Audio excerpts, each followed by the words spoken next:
Hello guys, welcome to this nighttime journey through the history of one of the most iconic figures ever created by human imagination. Over the next chapters, you will discover how writers, illustrators, and dreamers transformed ancient legends into an image that today is recognized in virtually every culture on the planet. You will understand the difficulties faced by those who tried to shape this figure, the conflicts between tradition and modernity, and how all of this resonates surprisingly with the challenges we face today. So, settle into a comfortable position, turn off the lights, take a deep breath, and let yourself be carried away by this story that challenges everything you always believed you knew.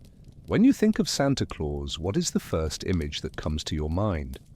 Probably you visualize a robust man with a jovial and friendly face, wearing a bright red coat with white details, an exuberant white beard, and a sack full of gifts. This image is so universal, so deeply rooted in our collective consciousness, that it seems to have always existed, as if it were an immutable truth, as old as humanity itself. But here is the question that invites us to reflect. Is this image really as old as it seems? Or was it carefully constructed, shaped, and refined over centuries by people who had very specific objectives in mind? The answer to this question leads us to a fascinating territory of cultural history. The modern image of Santa Claus is not an accident. It did not emerge naturally from popular traditions as we might imagine. Instead, it was deliberately created, refined, and propagated by fiction writers, illustrators, and merchants who saw in this figure an opportunity to express ideas, values, and yes, also to profit. Every detail, from the color of his coat to the way he moves through the world, was chosen by someone at some specific moment in history with reasons that ranged from altruism to the purest commercial interest. This is not a criticism, but rather a recognition of how culture works. Our images, our symbols, our narratives, all of them are human constructions, products of conscious and unconscious choices made by people who lived in specific contexts. But why does this matter? Why should we care about how a mythological figure was constructed? The answer is profound and touching, because understanding how images are created and propagated helps us understand how we ourselves are influenced by the narratives that surround us. We live in an era when images are created, shared, and modified with unprecedented speed. Content creators constantly shape the figures and symbols that inhabit our digital world.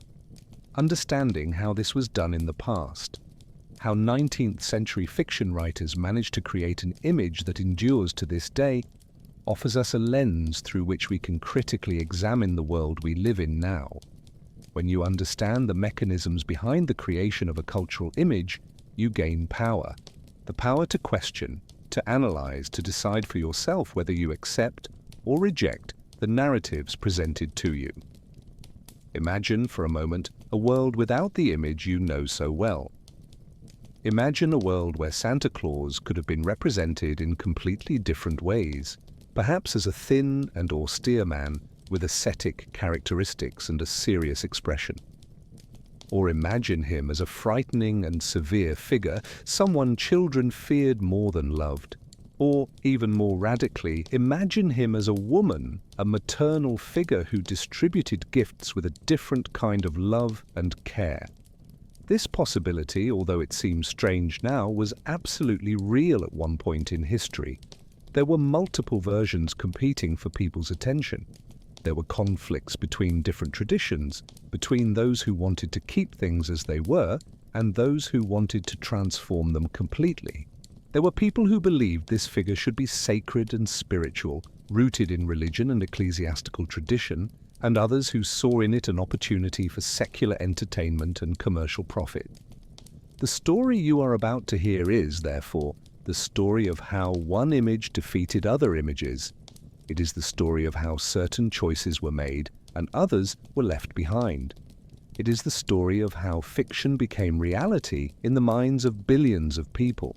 And perhaps most importantly, It is the story of how the difficulties people faced when trying to create and maintain this image mirror the challenges we face today when trying to build narratives in an increasingly fragmented and digital world. The same questions that 19th century creators faced. How do you create a universal image? How do you keep it consistent? How do you protect it from being distorted or appropriated? Are questions we still face today. Throughout this journey, you will encounter fascinating moments that shape this figure. You will discover the conflicts that arose when different visions clashed, when tradition faced modernity, when religion faced commerce, when the local faced the universal. You will understand how the technology of the time, printing, illustration, mass publication, allowed an image to propagate in ways that were previously unimaginable. And you will see how all of this, despite seeming distant and historical, is intimately connected to the challenges we face now when we try to separate reality from fiction in a world saturated with images and narratives. There is something deeply human in how we create and share stories.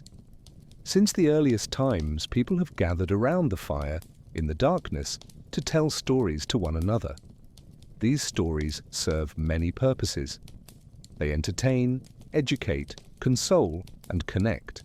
But they also shape how we understand the world.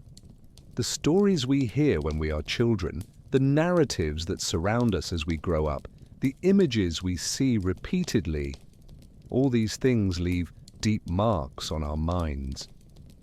They become part of how we think, how we feel, how we interpret reality.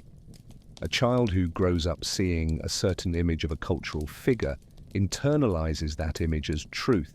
They don't question whether that image is authentic or constructed.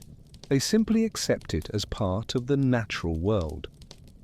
The figure of Santa Claus is an extraordinary example of this. It is not just a mythological figure or a cultural tradition. It is a narrative that was carefully constructed and that, once constructed, acquired a life of its own. It became so powerful, so omnipresent, that most people never question its origin or authenticity. It simply exists as part of the fabric of our lives, especially during the celebration season that marks the end of each year. But this figure did not emerge from nothing. It was created by specific people at specific moments, facing specific challenges. These people had names, had lives, had complex and often contradictory motivations. Some of them were trying to create something beautiful and meaningful, something that could bring joy and hope to people. Others were trying to profit from the creation of products and services related to this figure.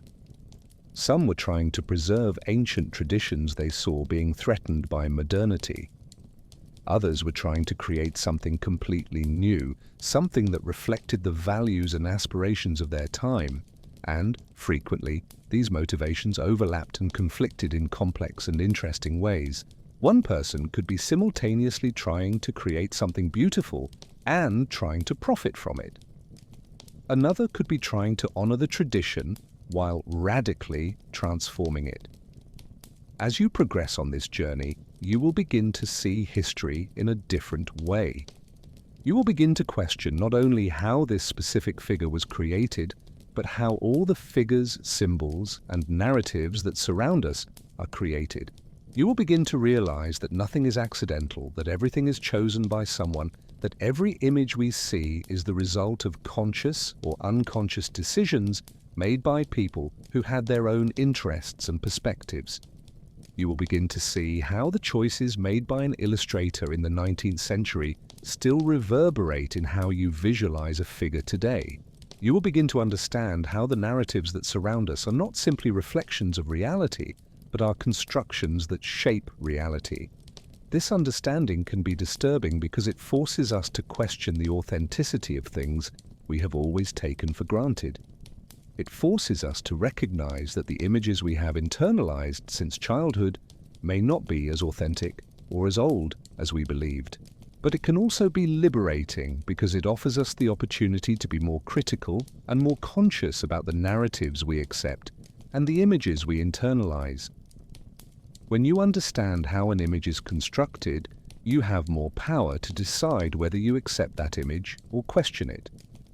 You have more capacity to recognize when someone is trying to shape your perception of reality. You become less vulnerable to manipulation and more capable of thinking for yourself. Before we dive more deeply into this exploration, there is one thing I would like you to do.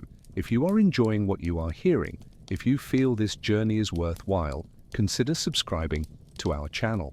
It's not just a number to us. It's a way of knowing that you are there, somewhere in the world, following these stories with us. Each subscription helps us grow as a community and allows us to continue bringing stories like this to you. Additionally, by subscribing, you will receive notifications whenever we publish a new story, so you never miss these nighttime journeys. And if you have a moment, leave a comment telling us where you are watching from and what time it is there. It is absolutely fascinating for us to know where our community is spread around the world, in which time zones, in which cities, in which continents people are settling in to hear these stories. Your comments connect us and remind us that despite the distance, we are all together in this shared experience. Now, with this understanding of why this story matters, we are ready to begin our exploration. We will go back in time, beyond the image you know, beyond the traditions you always believed were immutable. We will discover how it all began, what the previous versions of this figure were, and how, gradually, one image emerged as the winner. We will understand the challenges the creators faced, the choices they made, and the consequences of those choices that still reverberate in our world today. We will explore the tensions between different visions, between different cultures, between different eras. And we will understand how, despite all this complexity and conflict, one image managed to become so universal, so powerful, that today it is recognized in virtually every part of the world.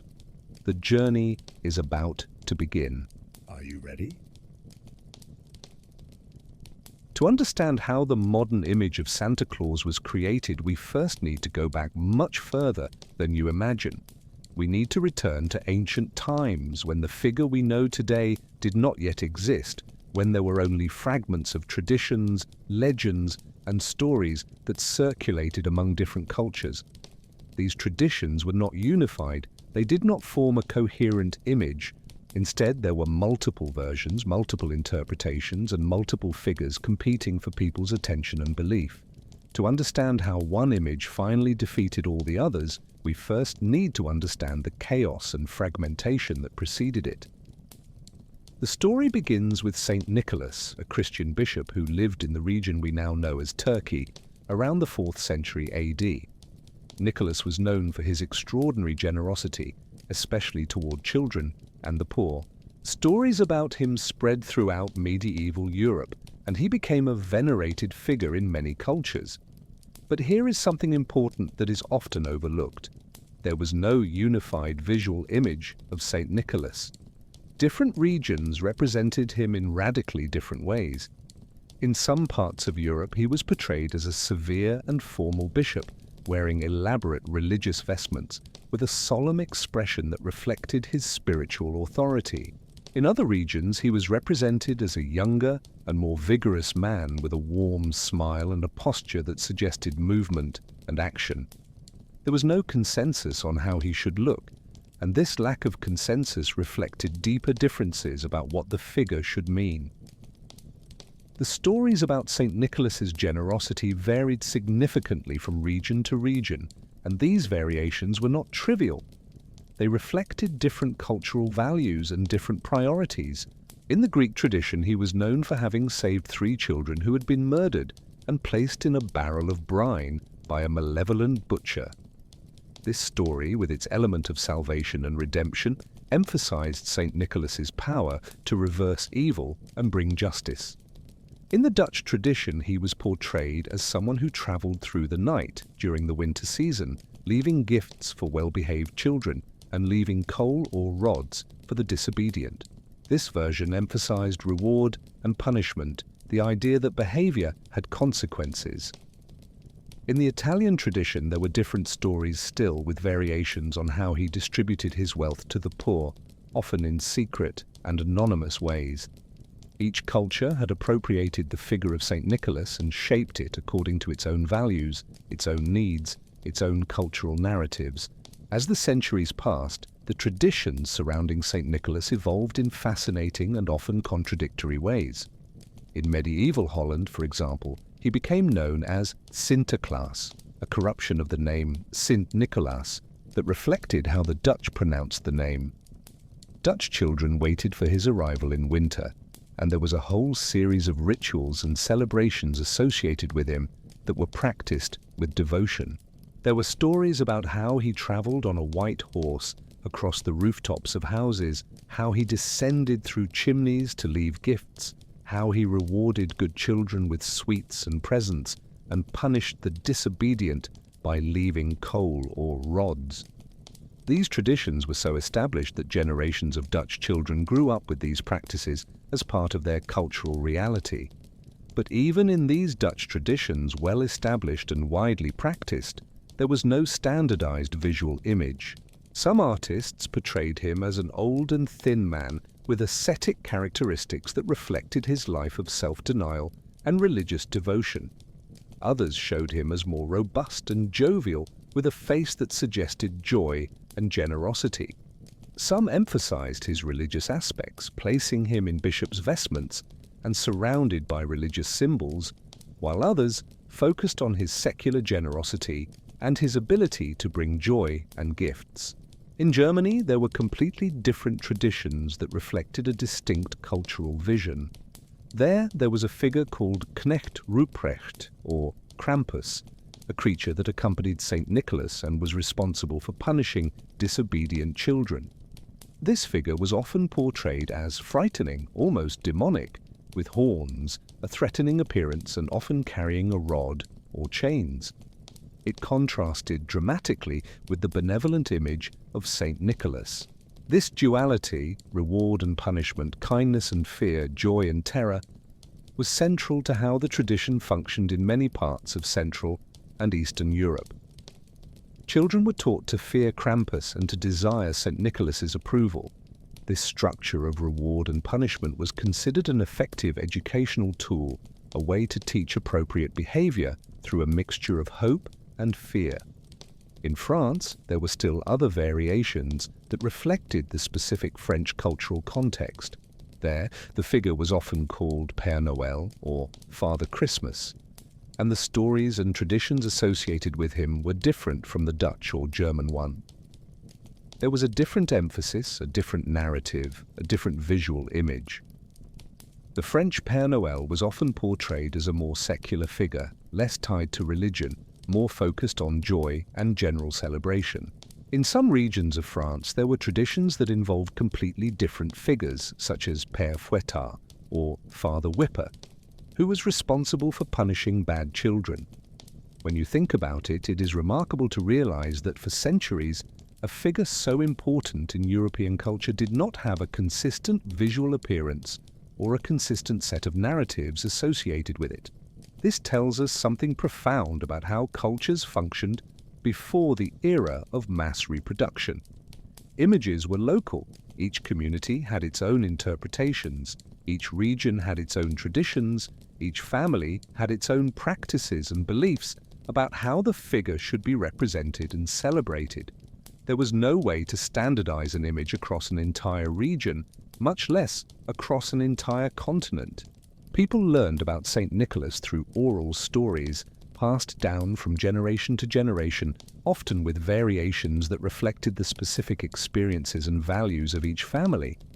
They learned through paintings in local churches, created by artists who had their own visions and styles, who were often influenced by local traditions and the preferences of the priests and bishops who commissioned them.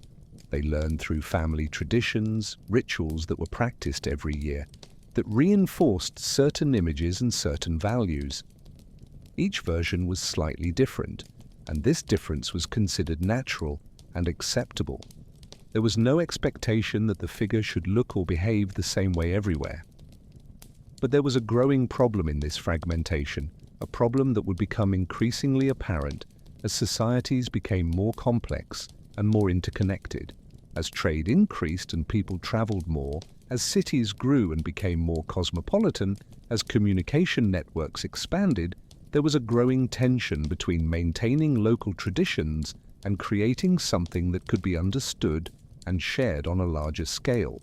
How could you have a unified celebration if each place had its own version of the central figure? How could you commercialize something if there was no consistent image?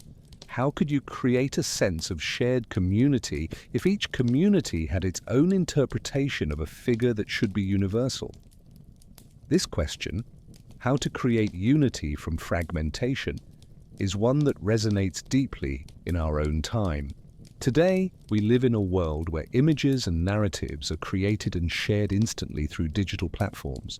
But we still face the same fundamental challenge. How do you create something that is universally recognized and understood when there are so many different voices, so many different interpretations, so many different cultures competing for attention?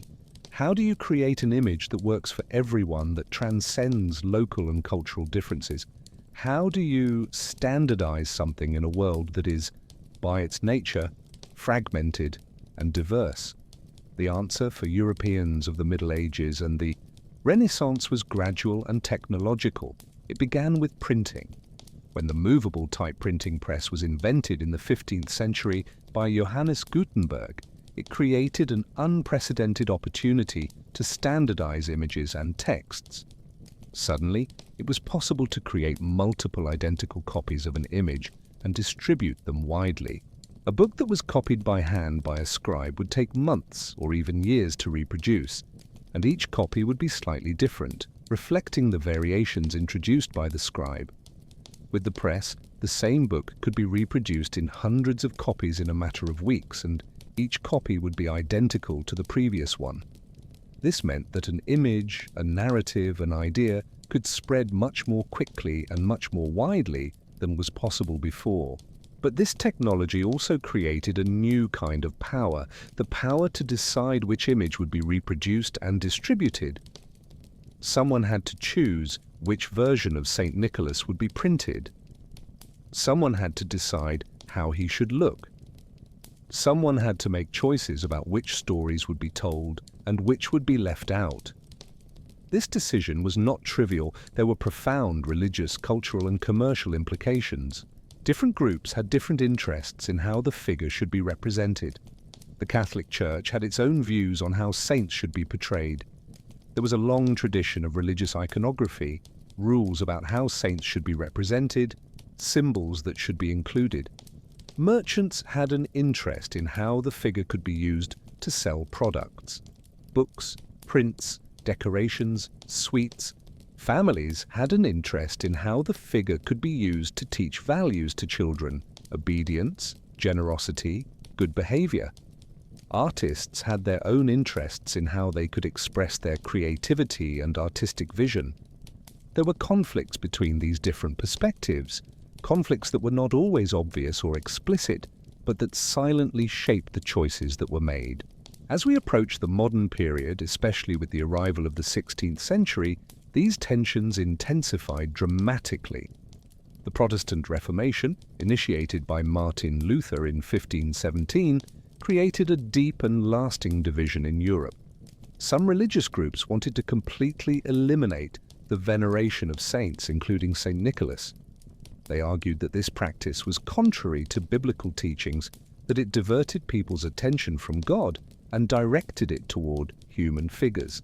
Other groups wanted to maintain the veneration of saints but reformulate it according to their own religious principles. Still others wanted to preserve the traditions exactly as they were, resisting any change. This religious fragmentation meant that there was no longer a single authority that could dictate how a figure should be represented. Instead, there were multiple authorities, multiple visions, multiple images competing for space in people's minds.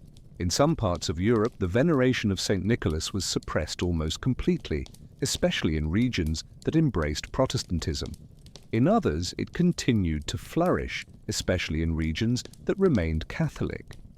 In some regions, the figure was secularized, transformed from a religious saint into a more general cultural figure that was celebrated for non-religious reasons.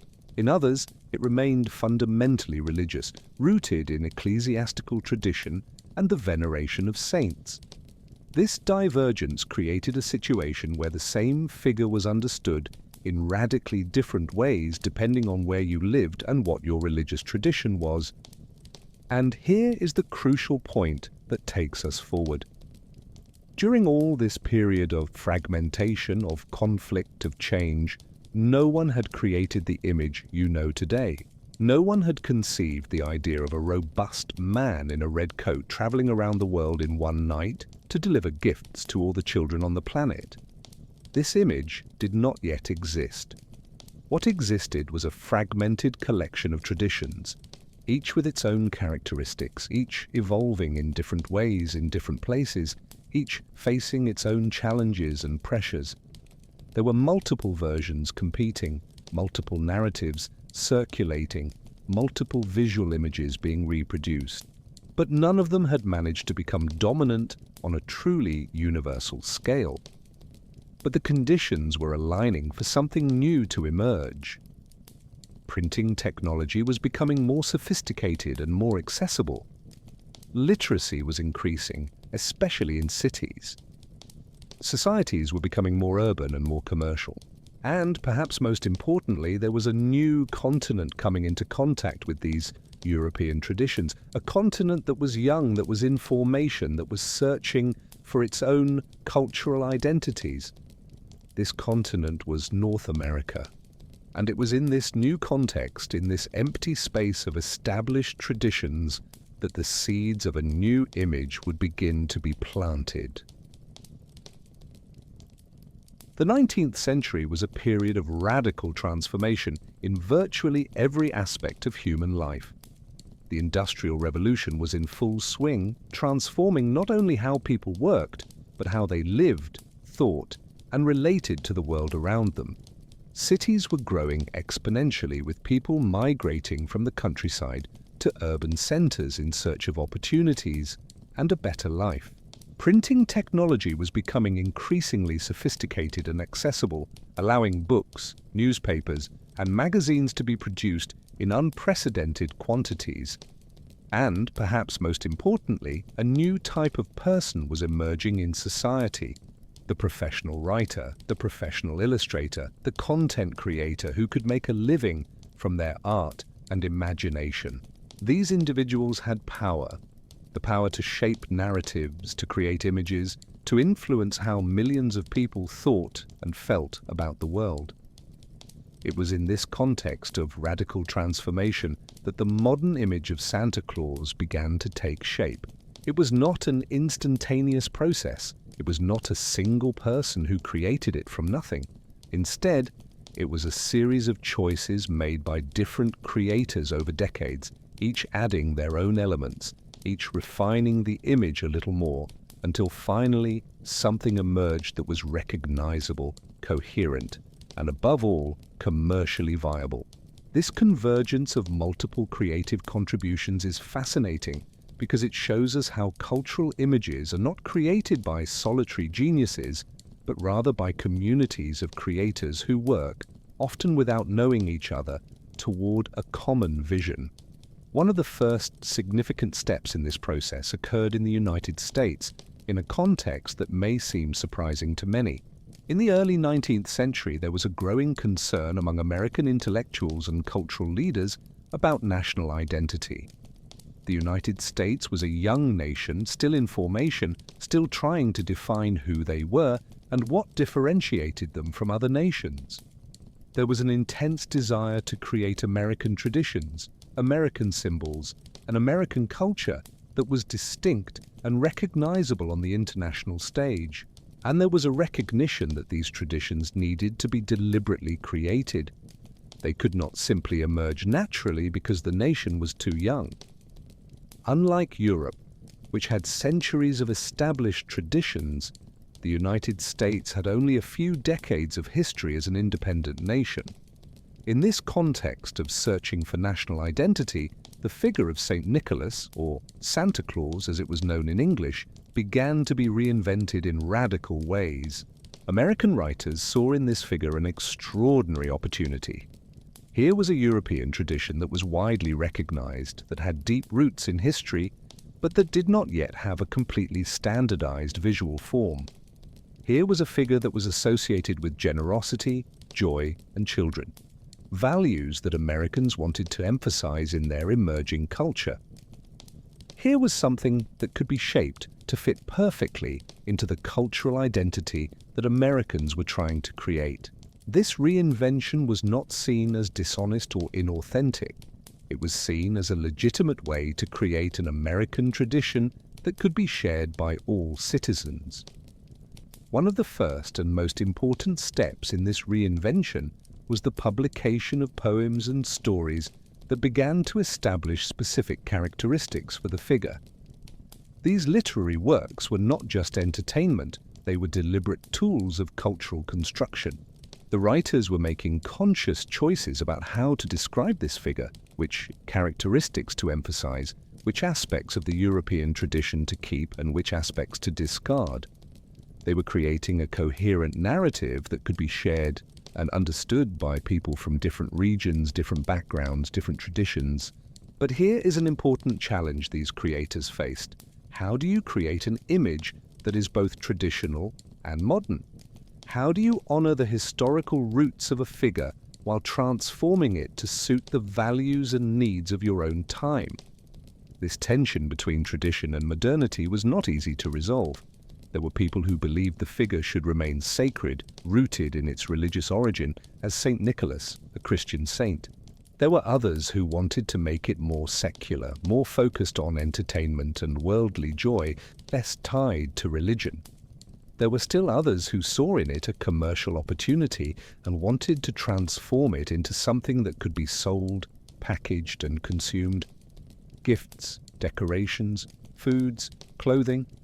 These different visions created real and significant conflicts. They were not violent or obvious conflicts, but they were conflicts nonetheless. Conflicts about meaning, about cultural ownership, about the right to shape a figure that was important to millions of people. Different groups wanted the figure to represent different things. Some wanted it to represent Christian generosity, charity, the spirit of sacrifice. Others wanted it to represent secular joy and consumption, the idea that life should be celebrated with gifts and parties. Some wanted it to be a figure that frightened disobedient children, using fear as an educational tool. Others wanted it to be a figure that rewarded them for their good behavior, using hope as motivation. These different visions reflected different cultural values, and the choice of which vision would prevail would have profound implications for how the figure would be understood and celebrated. And here is something that is particularly relevant to us today. These conflicts about how a figure should be represented were, in essence, conflicts about power. Who had the power to say what this figure meant? Who had the power to decide how it should look? Who had the power to determine which values it should represent? These questions were not merely academic. They had real practical and commercial implications. The person or group that managed to establish the dominant image of the figure would have influence over how millions of people thought and felt. They would have the power to shape culture, to influence children's behavior, to determine how people celebrated an important time of year.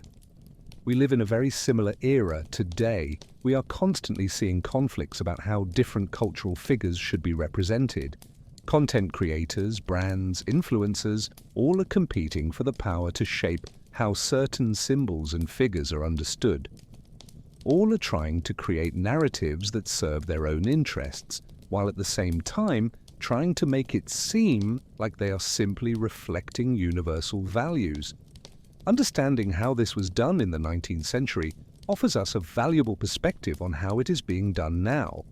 The mechanisms are the same, even if the technology is different. But let us return to the story.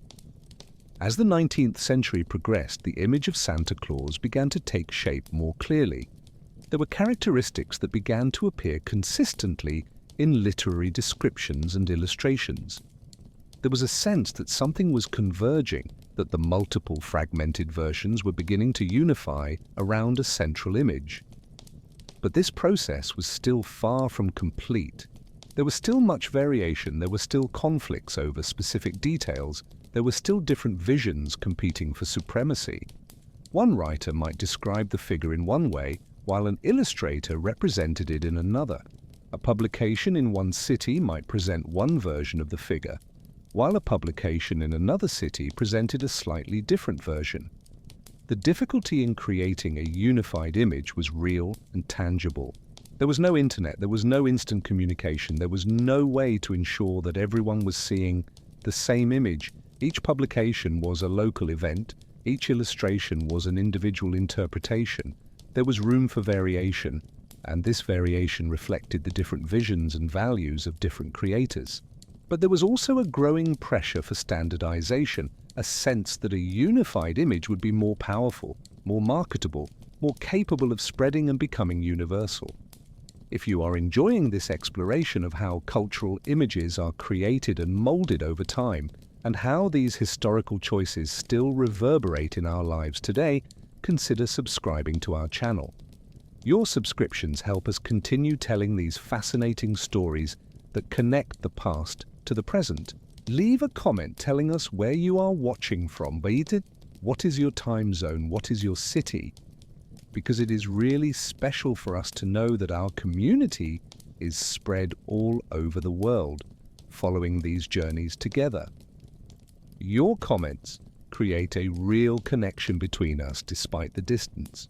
The question that takes us forward is this: what was the specific moment when the image finally crystallized?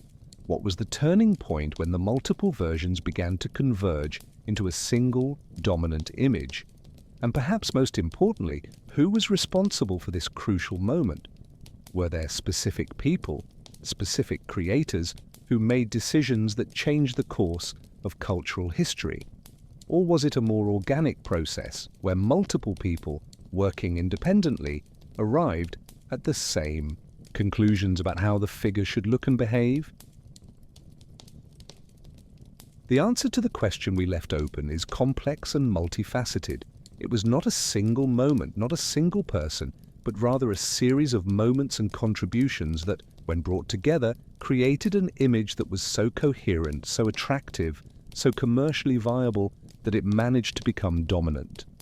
This convergence was not centrally planned. There was no committee of creators meeting to decide how the figure should look.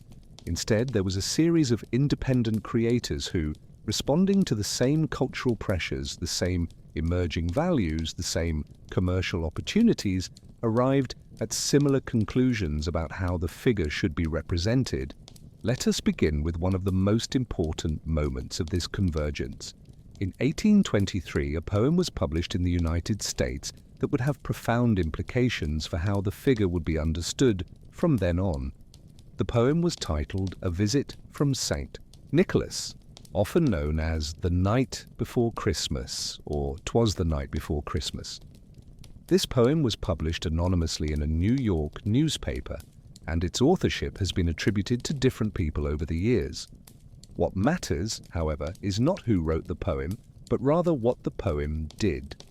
It established a coherent and engaging narrative about how the figure functioned, how it moved through the world, how it distributed gifts. The poem described the figure as someone who traveled in a sleigh pulled by reindeer, who descended through the chimneys of houses, who had a sack full of gifts. It described him as cheerful, jovial, robust, a figure who was friendly and accessible, not frightening or severe.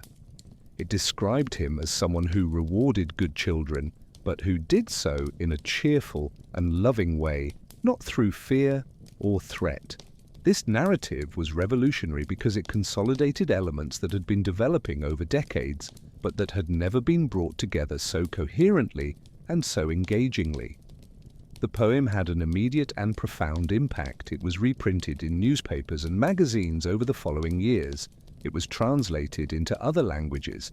It began to be memorized by children. It began to shape how people imagined the figure. But the poem had an important limitation. It was only text. It described the figure in words, but there was no visual image to accompany the description. This meant that each person who read the poem had their own mental visualization of the figure. Some might imagine it one way, others another.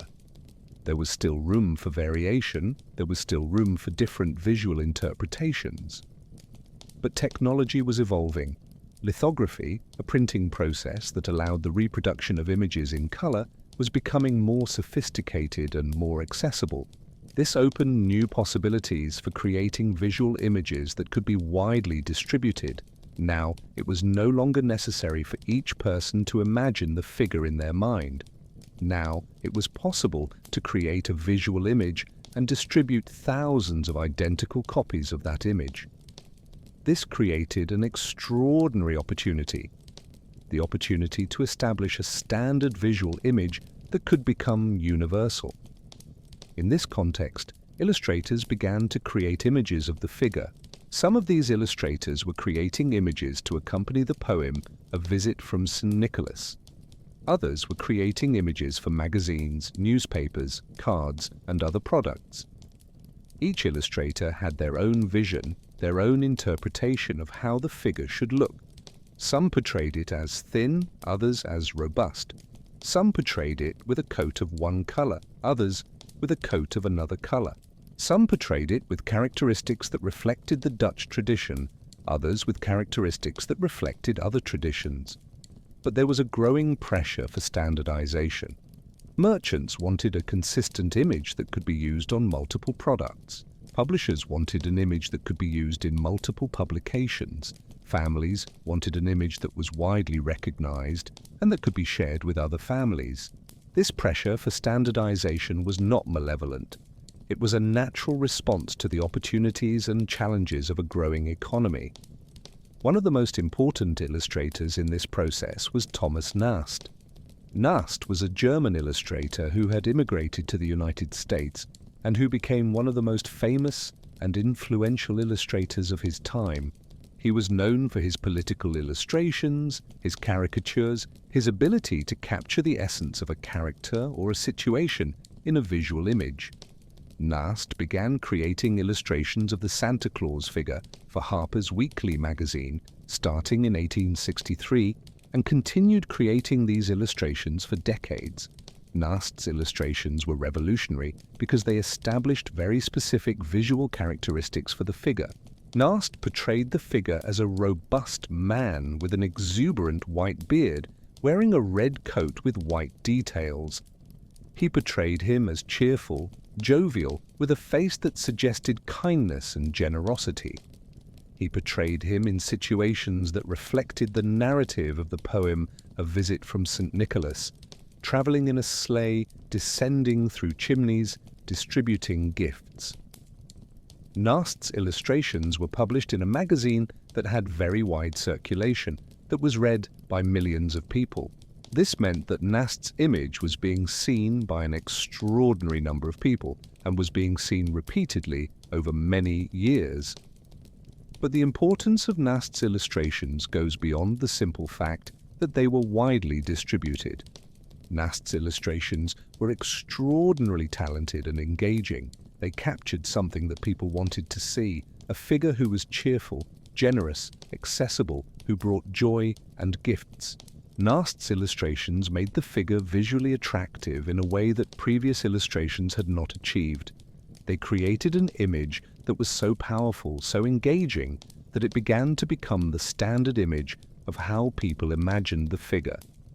But there were still other important contributions. There were writers who continued to refine the narrative, who added new elements, who expanded the story. There were merchants who created products based on the figure: toys, clothes, decorations. There were parents who bought these products for their children, who told stories about the figure, who created family traditions around it. There was a community of creators and consumers who were working, often without knowing each other, to refine and standardize the image. This convergence of multiple contributions created something extraordinary. It created an image that was so coherent, so attractive, so widely distributed, that it began to become the standard image. But this process was not instantaneous. It took decades. It took multiple generations of creators. It took the participation of millions of people, illustrators, writers, merchants, parents, children, and it took overcoming multiple obstacles and challenges. One of the most important challenges was the question of authenticity.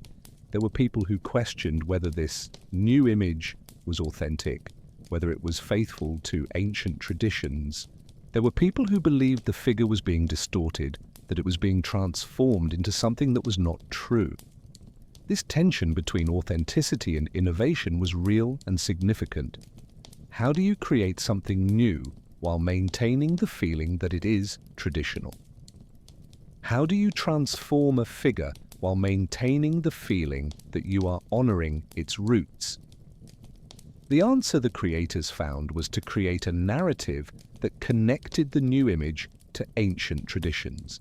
They argued that they were simply refining and modernizing existing traditions, not creating something completely new.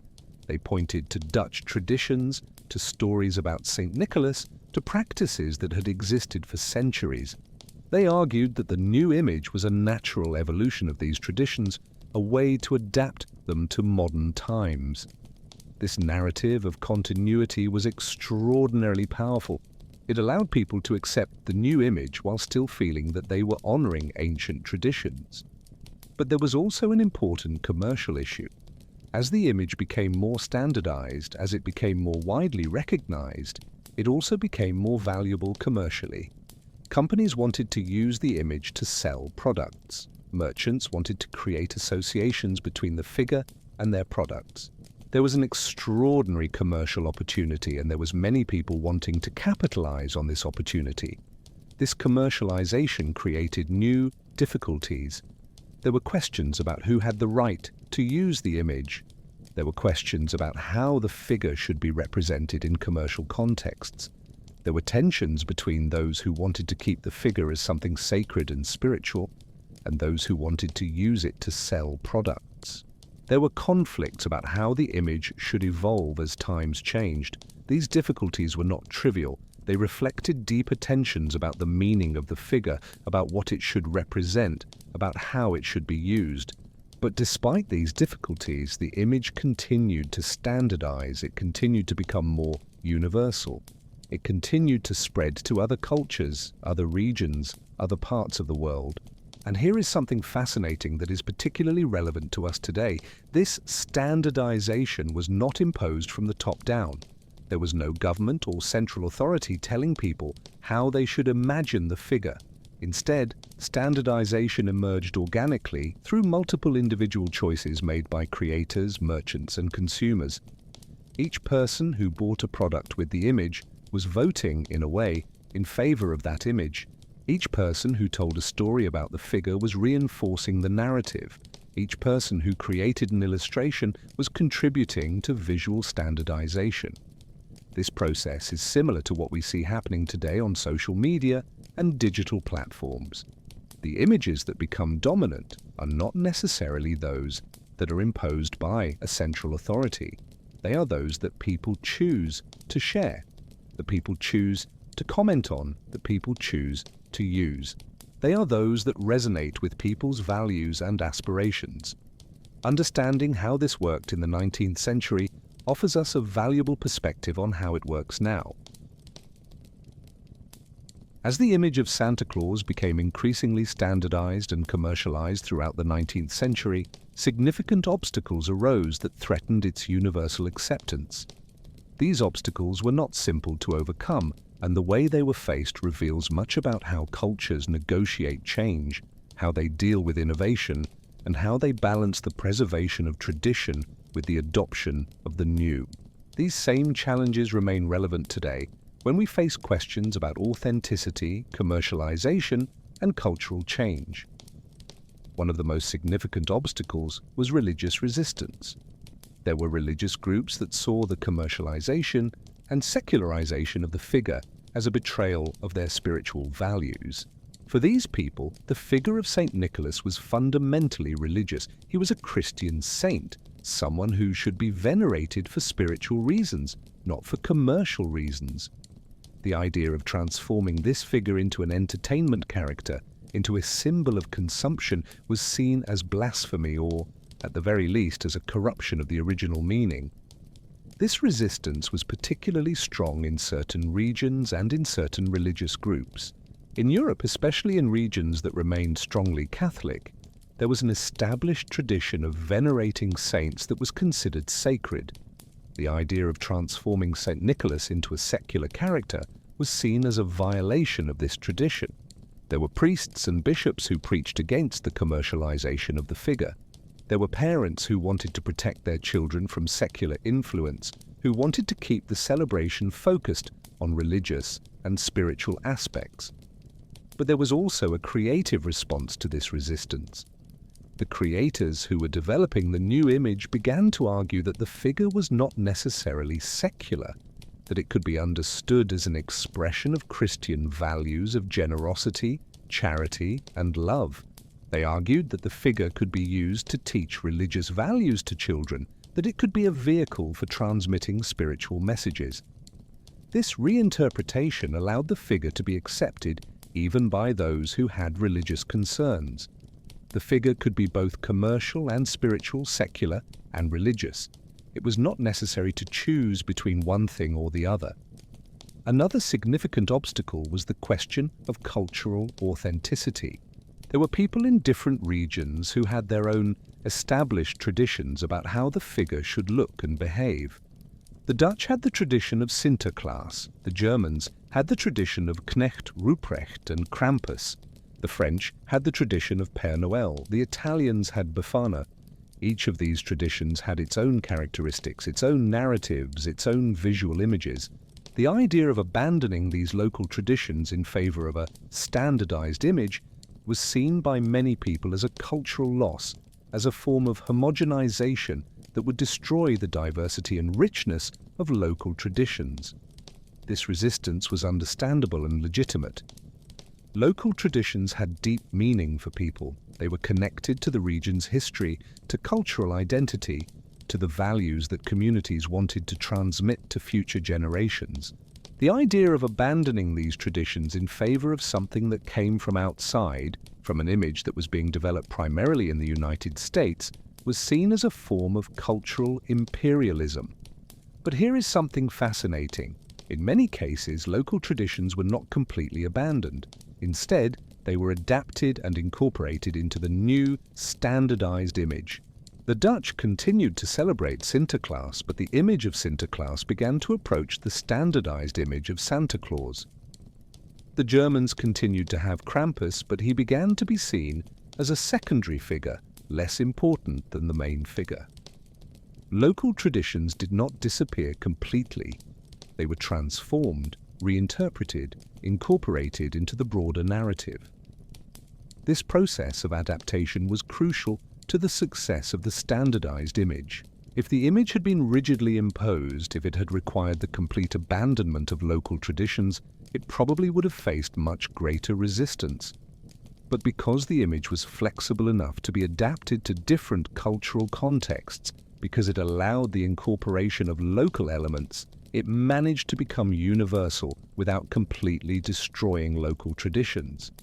A third significant obstacle was the question of commercialization and exploitation. As the image became more commercially valuable, there were concerns about how it was being used. There were merchants who were using the image in ways that many people considered exploitative or deceptive. There were parents who felt pressured to buy expensive gifts to maintain the illusion of the figure. There were concerns about how commercialization was affecting the spiritual or cultural meaning of the figure. These concerns were particularly intense during periods of economic crisis. When people were struggling financially, the pressure to buy expensive gifts in the name of the figure could seem especially unfair. There were critics who argued that the commercialization of the figure was being used to manipulate people, especially children, into buying things they could not afford to buy. These criticisms were valid and important. They raised legitimate questions about how cultural images were being used for commercial purposes, about how advertising and marketing were being used to shape people's behavior. But despite these criticisms, commercialization continued. The image continued to be used to sell products. The pressure to buy gifts continued to grow. But there was also a cultural response to these concerns. There were people who argued that commercialization did not necessarily destroy the cultural or spiritual meaning of the figure. They argued that it was possible to celebrate the figure in a meaningful way without spending a lot of money. They argued that what mattered was not the cost of the gifts, but the love and intention behind them. This reinterpretation allowed people to accept commercialization while still feeling that they were honoring the deeper meaning of the figure. A fourth obstacle was the question of truth and illusion. As the figure became more important in children's lives, there were questions about whether it was ethical to deceive children by making them believe the figure was real. There were parents who felt uncomfortable lying to their children. There were educators who questioned whether it was appropriate to use illusion as an educational tool. There were psychologists who worried about the effects of discovering that the figure was not real. These questions reflected broader changes in how societies thought about childhood, about education, about the relationship between truth and illusion. There was a genuine debate about whether it was appropriate to maintain the illusion, about what was the best way to deal with the truth when children discovered that the figure was not real. The answer that emerged was nuanced. Many parents and educators decided that it was appropriate to maintain the illusion during childhood, but that it was important to prepare children for the truth, to help them understand that the figure was a symbol, a representation of values and ideas, even if it was not real in a literal sense. This approach allowed people to enjoy the magic and illusion of the figure while still maintaining a commitment to truth. A fifth obstacle was the question of inclusion and exclusion. As the image became more standardized, there were questions about who was included in the narrative and who was excluded. The standard narrative emphasized the reward of good children and the punishment of bad children, but how did you define good and bad? There were concerns that the narrative was being used to reinforce certain cultural and social values and to marginalize others. There were concerns that children from certain social or cultural groups felt excluded from the narrative. These concerns reflected deeper tensions about power, privilege, and representation. The figure of Santa Claus was being used to transmit messages about how children should behave, about which values were important, about who was considered good and who was considered bad. These messages were not neutral. They reflected the values and prejudices of the society that created them. Despite all these obstacles, the image continued to standardize and spread. It continued to become more universal. It continued to integrate into the cultures of different regions and different social groups. The way these obstacles were faced, through adaptation, reinterpretation, incorporation of local elements, was crucial to this success. And here is something that is particularly relevant to us today. The same types of obstacles that the image of Santa Claus faced in the 19th century are obstacles we face today with other cultural figures, with other images, with other narratives. We continue to face questions about authenticity, about commercialization, about truth and illusion, about inclusion and exclusion. We continue to negotiate how to balance tradition with modernity, how to honor local cultures while connecting to a broader culture. Understanding how these questions were negotiated in the past offers us tools to negotiate them better in the present. As we move through the end of the 19th century and into the 20th century, something remarkable happened. The image of Santa Claus not only became more standardized, it became practically universal. Not just in the United States, where it had been born, in many respects, but in regions around the world. This consolidation was not an accident. It was not the result of a single decision or a single person. It was the result of multiple factors converging: technological advances, economic changes, social and cultural transformations, and the active participation of millions of people who chose to accept and share this image. To understand how this consolidation happened, we first need to understand how technology was evolving. Printing, which had been revolutionary in the 15th century, continued to evolve. Color lithography, which had allowed the creation of images in color, became increasingly sophisticated. Photography, which had been invented in the mid-19th century, began to be used to create and reproduce images. Mass printing technology was becoming increasingly efficient, allowing images to be reproduced in ever larger quantities and at ever lower costs. This meant that the image of Santa Claus could be reproduced in extraordinary quantities. It could be printed on postcards, in magazines, in newspapers, in advertisements. It could be used in decorations, in product packaging, in clothing. Each of these reproductions was an opportunity to reinforce the image, to make it more familiar, to integrate it more deeply into the collective consciousness. But technology alone was not enough. It was necessary for people to choose to use these images, to choose to share them, to choose to incorporate them into their own lives. And that is exactly what happened. Parents began to buy postcards with the image and send them to friends and family.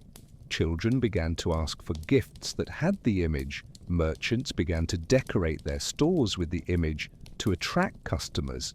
Churches began to use the image in their celebrations, even if in an adapted way, to reflect their religious values. This mass participation was crucial.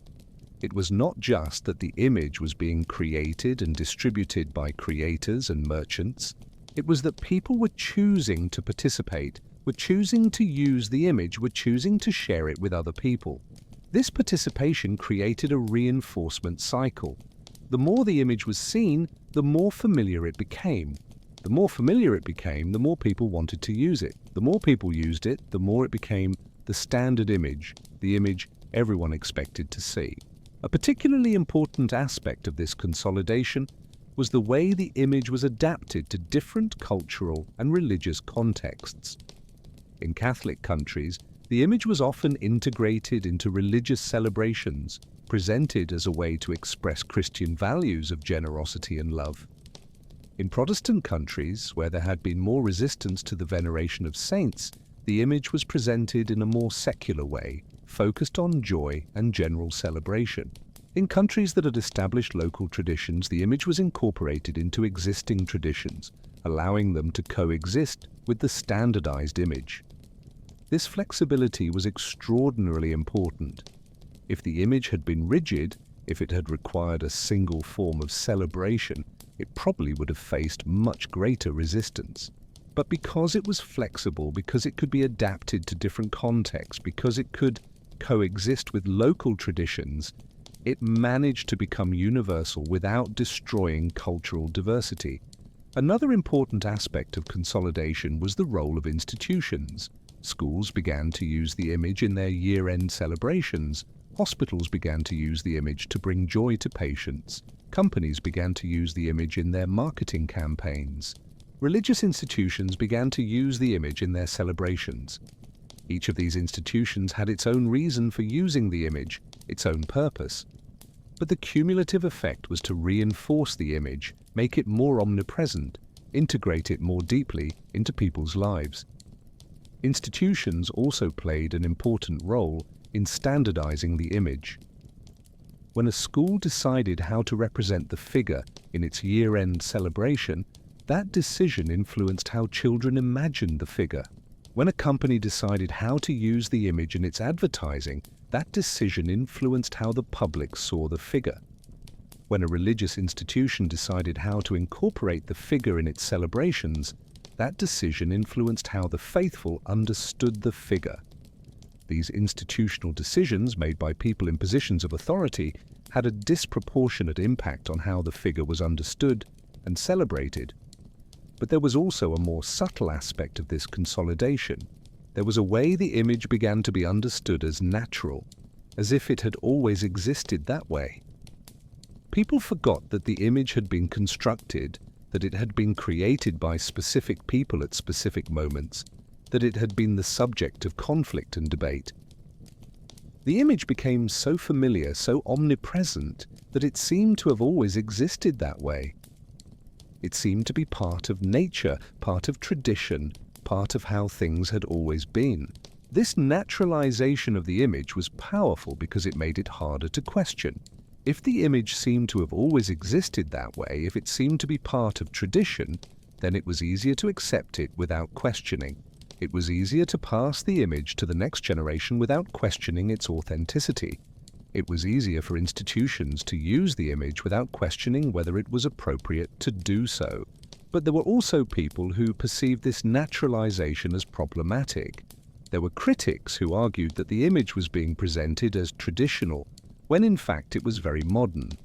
There were people who questioned whether it was appropriate to present an image created primarily by merchants and illustrators as if it were an ancient and authentic tradition.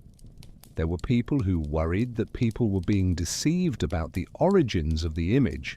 These criticisms were important and legitimate. They raised questions about honesty, about authenticity, about the right to present something as traditional when in fact it was modern. But despite these criticisms, naturalization continued. The image continued to be presented as traditional. It continued to be understood as if it had always existed that way. And here is something fascinating that is particularly relevant to us today. This process of naturalization is exactly what we see happening with many images and narratives in our current era. The images we see repeatedly on social media begin to seem natural, as if they had always existed that way. The narratives that are widely shared begin to seem like established truth, as if they were objective facts rather than cultural constructions. The figures we see in multiple contexts begin to seem universal, as if they were recognized by everyone rather than being the result of specific choices made by specific people. Understanding how this process worked in the 19th and early 20th centuries offers us tools to recognize when it is happening now. It offers us the ability to question naturalization, to remember that the images we see are constructions, that the narratives we hear are created by people with specific interests, that the figures that seem universal are the result of choices that were made and that could have been made differently. The consolidation of the image of Santa Claus also had significant economic implications. As the image became more universal, as it became more culturally valuable, it also became more economically valuable. Companies were willing to pay more to use the image in their products and advertisements. Merchants were willing to invest more in decorations and displays that used the image. There was an entire industry growing around the image, an industry that involved illustrators, writers, product manufacturers, retailers, publishers. This industry had its own interests, its own objectives. It had an interest in keeping the image alive, in keeping it relevant, in continuing to find new ways to use it to sell products.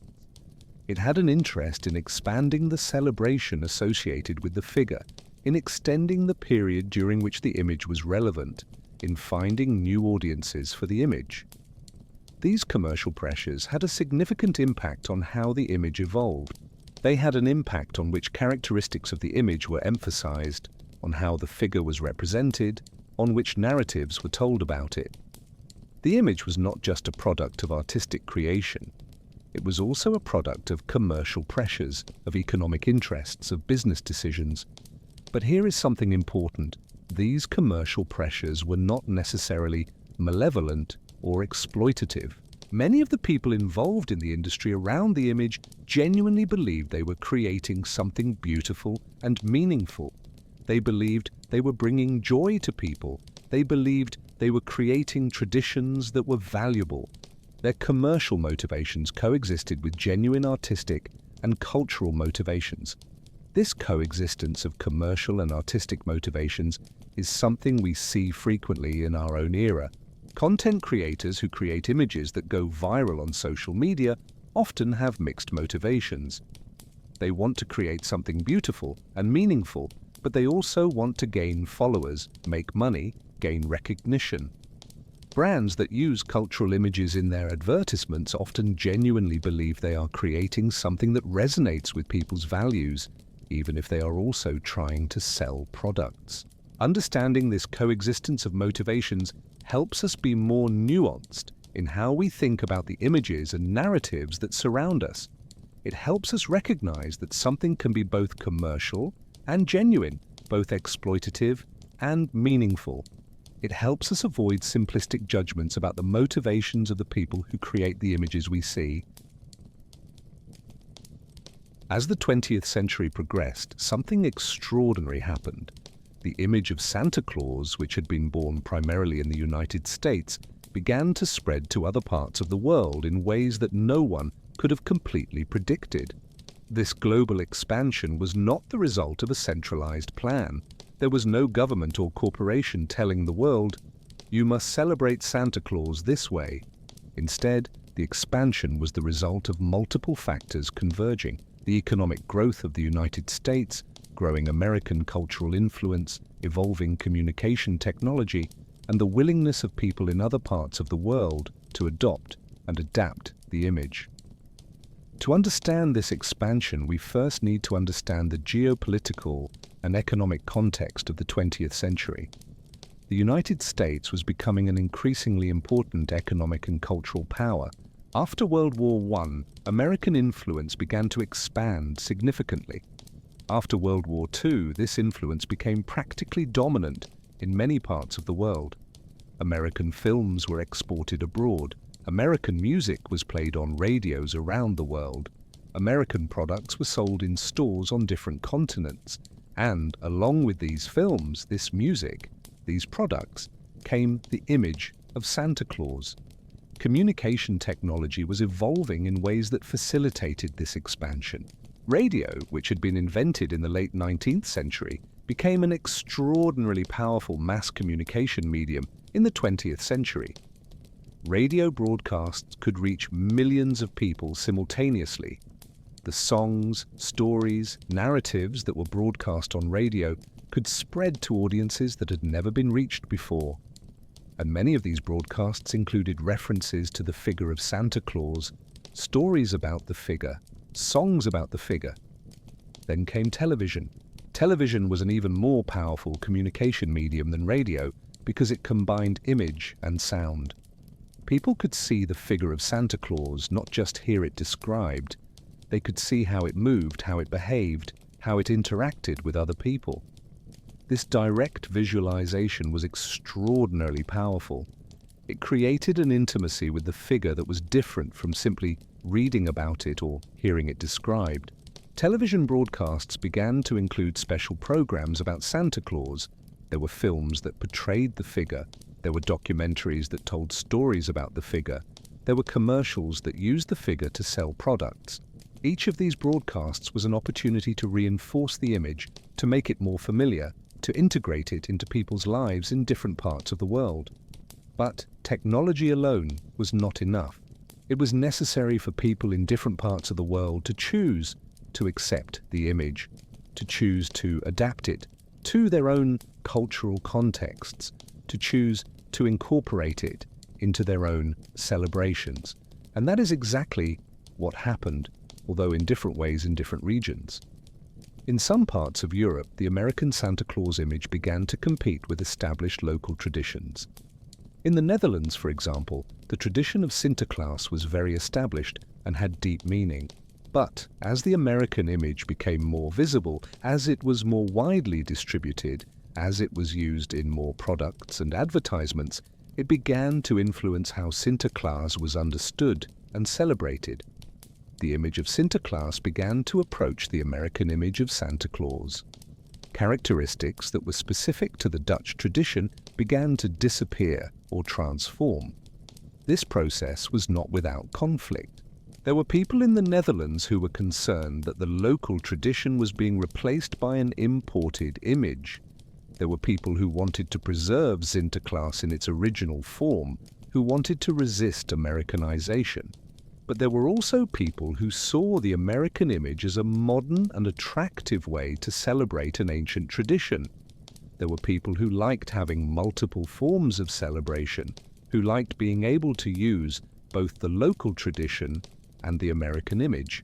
In other parts of the world, the American image was adopted in even more radical ways. In regions that did not have established traditions about the figure, the American image was simply adopted as the standard form of celebration. In countries that were modernizing, that were adopting Western values, that were integrating into the global economy, the American image was seen as part of this modernization, as a symbol of progress and participation in global culture. But there were also creative adaptations. In different regions, the image was adapted to reflect local characteristics. In some countries, Santa Claus was portrayed with clothing that reflected the local climate. In others, the figure was integrated into local religious traditions. In still others, the figure was transformed in ways that reflected local cultural values. These adaptations allowed the image to be accepted while still maintaining a connection to local cultures. This global expansion created an interesting and complex situation. There was now an image that was widely recognized in many parts of the world. There was a certain uniformity in how the figure was understood and celebrated, but there was also diversity in how the image was adapted, in how it was integrated into local cultures, in how it was combined with local traditions. The image was both global and local, universal and particular. This combination of globality and locality is something we see frequently in our own era. Images that go viral on social media often have this quality. They are recognized globally, but are adapted and reinterpreted in local contexts.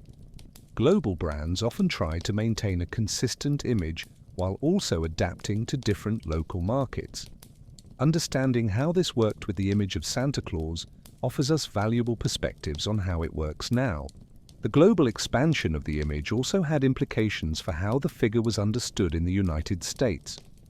As the image became more global, as it was adopted in different parts of the world, it began to be seen as universal, as something that transcended American culture. This created a paradoxical situation. The image was fundamentally American in its origins, but was presented and understood as universal, as transcending any specific culture. This universalization of the image had important consequences. It meant that the image could be used in ways that erased its American origins. It meant that people in different parts of the world could relate to the image without necessarily recognizing that it came from a specific culture. It meant that the image could be used to promote American values without people recognizing that this was happening. But there was also resistance to this universalization. There were people in different parts of the world who recognized that the image was fundamentally American, who questioned whether it was appropriate to adopt an image that came from a different culture. There were people who saw the expansion of the image as a form of cultural imperialism, as a way of imposing American values on different cultures.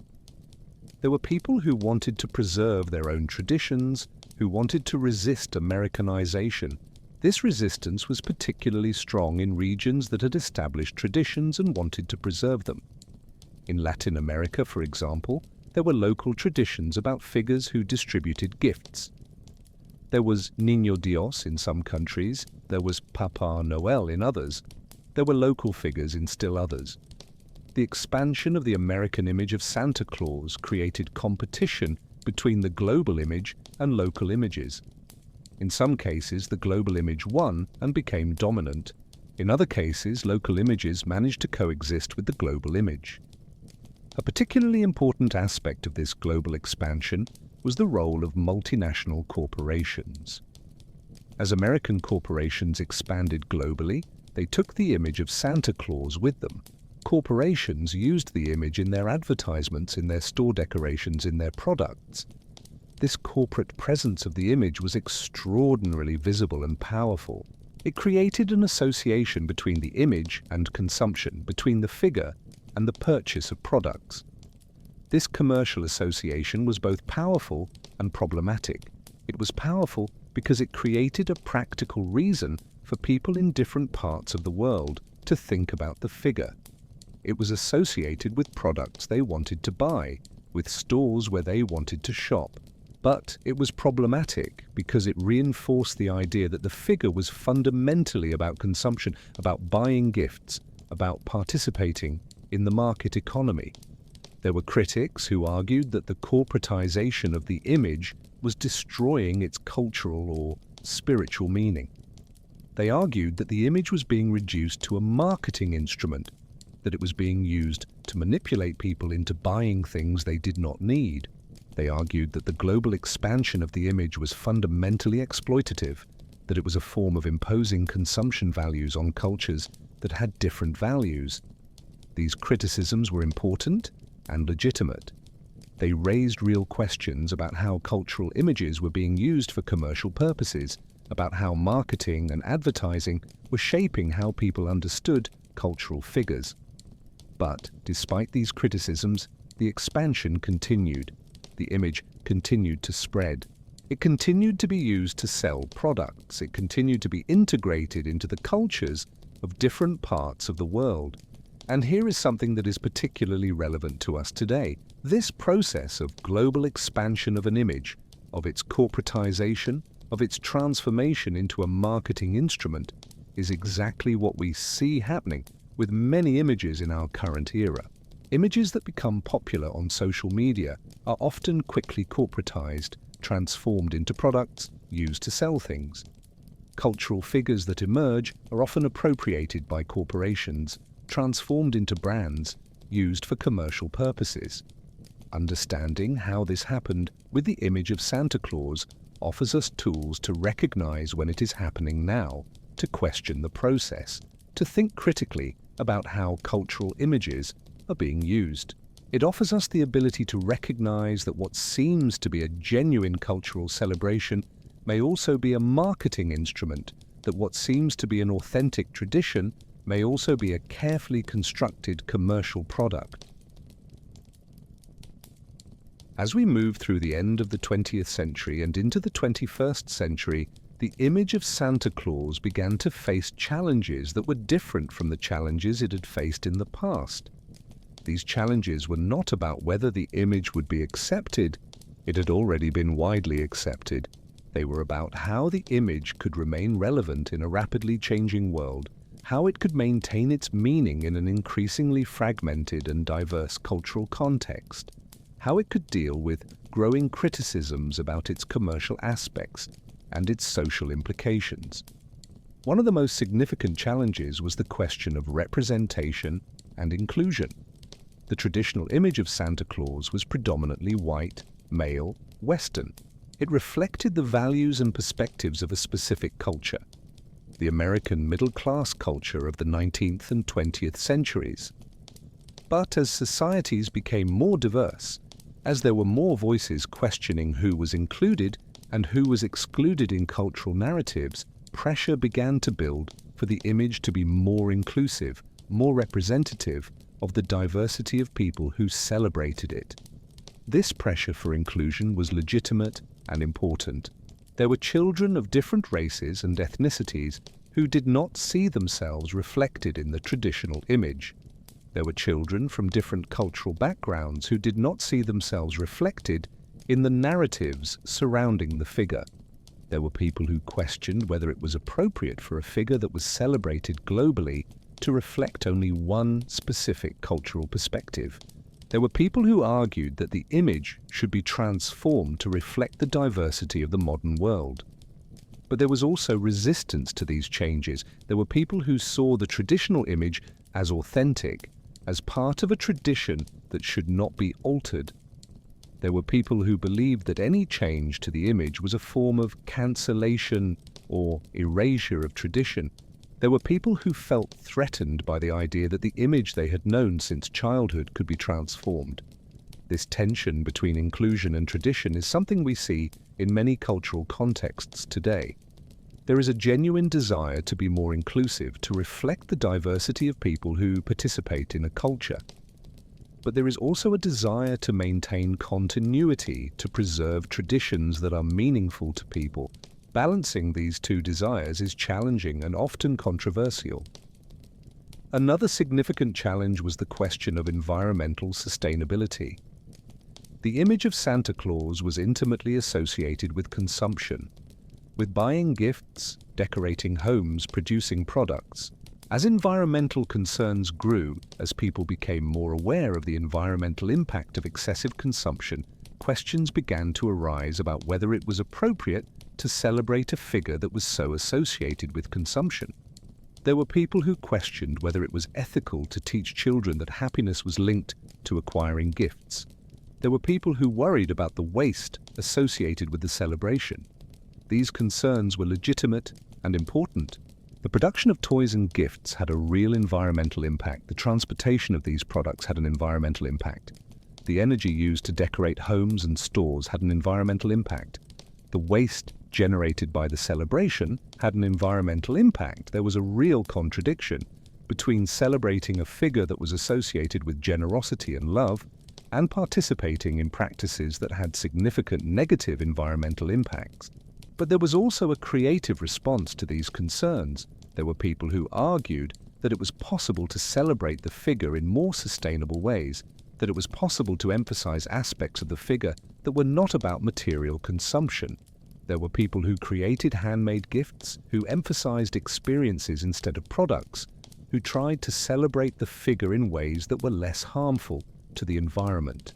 There was an attempt to reinterpret the image in ways that reflected modern environmental values.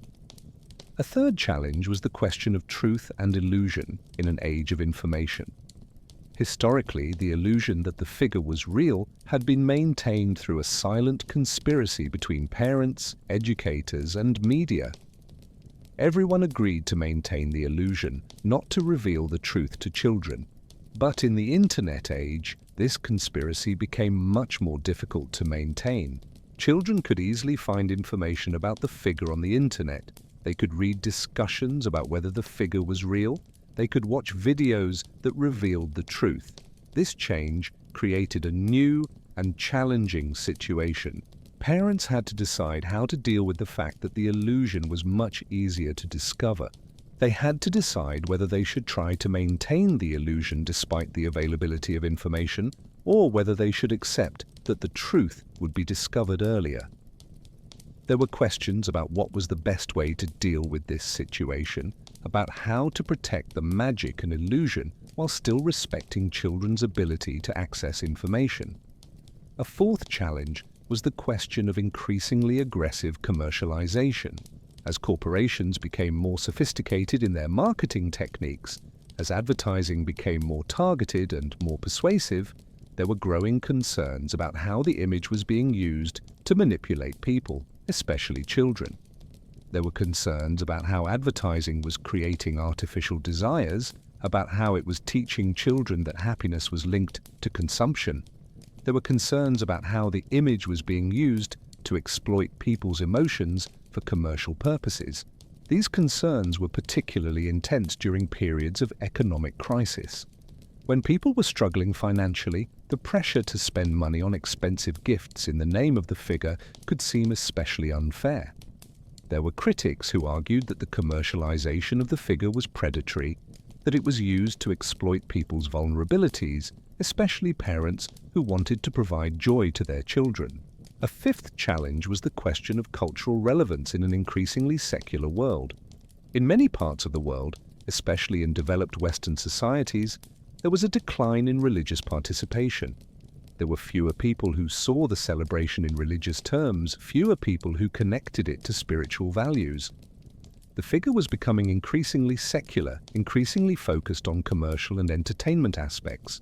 There were questions about whether the figure could maintain its cultural meaning if it was completely disconnected from any spiritual or religious dimension. A sixth challenge was the question of diversity of celebrations in a multicultural world. As societies became more diverse, as there were more people from different religious and cultural backgrounds living together, there were questions about how to celebrate a figure that was important to some but not to others. There were questions about how to be inclusive while still respecting the traditions and beliefs of different groups. There were questions about how to create public spaces that were welcoming to people from different backgrounds. These questions were particularly complex in educational and institutional contexts. Schools had to decide how to celebrate the figure without offending or excluding children who did not participate in the tradition. Hospitals had to decide how to create a festive environment without imposing a specific celebration on patients. Companies had to decide how to create a work environment that was welcoming to people from different backgrounds. These decisions were often controversial, often generated debate. A seventh challenge was the question of authenticity in a world of simulation and reproduction. The image of Santa Claus had become so reproduced, so simulated, that there were questions about whether there was still anything authentic or genuine about it. There were so many versions of the figure, in films, in advertisements, in decorations, in products, that it was difficult to identify an original or authentic version. There were questions about whether the figure had become so commercialized, so simulated, that it had lost any genuine meaning. These questions about authenticity reflected broader concerns about contemporary culture. In a world where images were constantly reproduced, where simulation was as omnipresent as reality, there were questions about what was genuine, about what was authentic, about whether these categories still had meaning. The image of Santa Claus was a perfect example of this confusion between authenticity and simulation. If you are enjoying this exploration of how cultural images face challenges in a changing world, consider subscribing to our channel to follow more stories that connect the past to the present. Your subscriptions help us continue creating content that provokes reflection and deeper understanding. Despite all these challenges, the image continued to be celebrated. It continued to be important to billions of people. It continued to evolve, to adapt, to transform in response to the challenges it faced. The image was not static, it was dynamic, constantly being reinterpreted, constantly being adapted to new contexts. The arrival of the internet and social media brought a radical transformation in how the image of Santa Claus was created, distributed, and consumed. For the first time in history, there was a platform where anyone, anywhere in the world, could create their own version of the image, could share it with billions of potential people, could participate in the continuous construction and reconstruction of the figure. This democratization of image creation had profound implications for how the figure was understood and celebrated. Before the digital era, image creation was a relatively centralized process. It was mainly professional illustrators, professional writers, media production companies that created the images people saw. These people had training, had resources, had access to distribution platforms. This meant there was a certain control over which images were created, over how the figure was represented. There was a quality of gatekeeping. Certain creators had the power to decide which images would be widely distributed and which would not. But with the internet and social media, this gatekeeping largely disappeared. Anyone with a camera, a computer, and an internet connection could create an image and share it. Anyone could create a version of the figure that reflected their own vision, their own values, their own creativity. This created an explosion of creativity, a proliferation of different versions of the figure. This proliferation had positive and negative aspects. On one hand, it allowed people from different backgrounds to create versions of the figure that reflected their own perspectives. It allowed amateur artists to share their work with the world. It allowed the figure to be constantly reimagined, constantly renewed, constantly kept relevant. There was a creative vitality in this proliferation, a sense that the figure belonged to everyone, not just to professional creators. But there were also negative aspects. The proliferation of images meant there was less consensus about how the figure should look, about what it should represent. There were so many different versions that it was difficult to identify an official or authentic version. There were images that were offensive, that were inappropriate, that distorted the figure in ways that many people considered problematic. There was a sense that the figure was becoming chaotic, that it was losing its coherence. Furthermore, the digital era created new forms of commercialization. Corporations not only created advertisements about the figure, they also monitored how the figure was being used on social media, how it was being discussed, how it was being reimagined. They used this information to refine their marketing strategies, to create campaigns that were more effective in reaching their target audiences. They often appropriated images created by users, transformed them into corporate content, used them for commercial purposes without compensating the original creators. This corporate appropriation of user-generated content was a new form of exploitation. Amateur creators were creating content that was valuable, that generated engagement, that attracted attention. But corporations were capturing this value, transforming it into profit, without sharing the benefits with the original creators. There was an asymmetry of power. Corporations had resources and reach that amateur creators did not have, and were using these resources to benefit from the creators' work. Another important aspect of the digital era was the speed with which images could spread. An image that was created in one place could be seen by millions of people within hours. A narrative that was shared on a social network could go viral, could spread globally, could influence how billions of people thought about something. This speed created a completely different dynamic from how cultural images functioned. This speed had implications for how the figure was understood. It meant that changes in the image could spread much more quickly. It meant that criticisms of the image could go viral, could influence how people thought about the figure. It meant that new interpretations of the figure could emerge and become dominant much more quickly than would have been possible in the past. An example of this was the discussion about racial representation in the image. Historically, the image of Santa Claus had been predominantly white, but in the digital era, there were growing discussions about this, there were growing criticisms, there were demands for more inclusive representation. These discussions spread rapidly through social media. Influencers, content creators, ordinary people, all were participating in the conversation. This mass participation created pressure for change that was much faster and much more visible than would have been possible in the past. The digital era also created new forms of nostalgia and irony. There were people who created parodic versions of the figure, who used the image in ways that were ironic or critical. There were people who created nostalgic content that celebrated old versions of the figure. There was a multiplicity of attitudes toward the figure. Some people celebrated it sincerely, others criticized it. Others used it ironically or parodically. All these attitudes coexisted on social media, creating a complex and multifaceted cultural landscape. This multiplicity of attitudes reflected a broader change in how cultures functioned in the digital era. There was no longer a single dominant narrative, a single way of understanding something. There were multiple narratives, multiple interpretations, multiple ways of relating to a cultural figure. This fragmentation was both liberating and confusing. Liberating because it allowed more voices, more perspectives. Confusing because it made it harder to create a shared sense of meaning. The digital era also brought new forms of surveillance and control.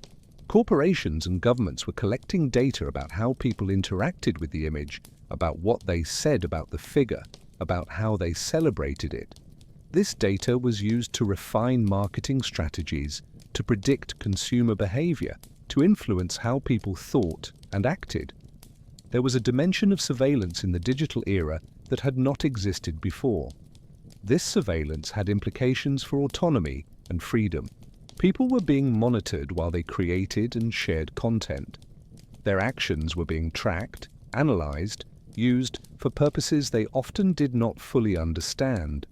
There was a loss of privacy, a loss of control over how their data and creations were being used. This dynamic created a situation where people were simultaneously empowered because they could create and share content, and disempowered because their data and creations were being exploited. The digital era also created new forms of community. People who shared interests regarding the figure could connect through social media, could form online communities, could collaborate in creating content. These communities could be very meaningful, could provide a sense of belonging and connection, but these communities could also be toxic, could be spaces where people behaved in ways that were harmful, could be spaces where there was bullying, harassment, abuse. This duality of online communities reflected a broader reality about the internet. The internet had the potential to connect people, to create communities, to democratize the creation and sharing of content. But it also had the potential to divide people, to create echo chambers where people only exposed themselves to perspectives they already agreed with, to create spaces where abuse was possible. The digital era also brought new forms of misinformation. There were people who created fake images, who shared incorrect information about the figure, who propagated narratives that were not true. This misinformation could spread quickly, could influence how people thought about the figure. There was a growing difficulty in distinguishing between what was true and what was false, between what was authentic and what was fabricated. This difficulty in distinguishing truth from falsehood was particularly problematic because it affected not only how people understood the figure of Santa Claus, but also how they understood other things. If people could not distinguish between truth and falsehood regarding a cultural figure, how could they distinguish regarding more important things? Politics, health, security? The erosion of trust in information had implications that went far beyond the specific figure. But there was also a creative response to the digital era.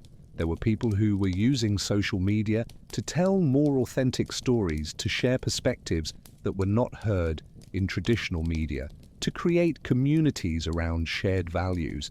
There were people who were using technology in creative and meaningful ways.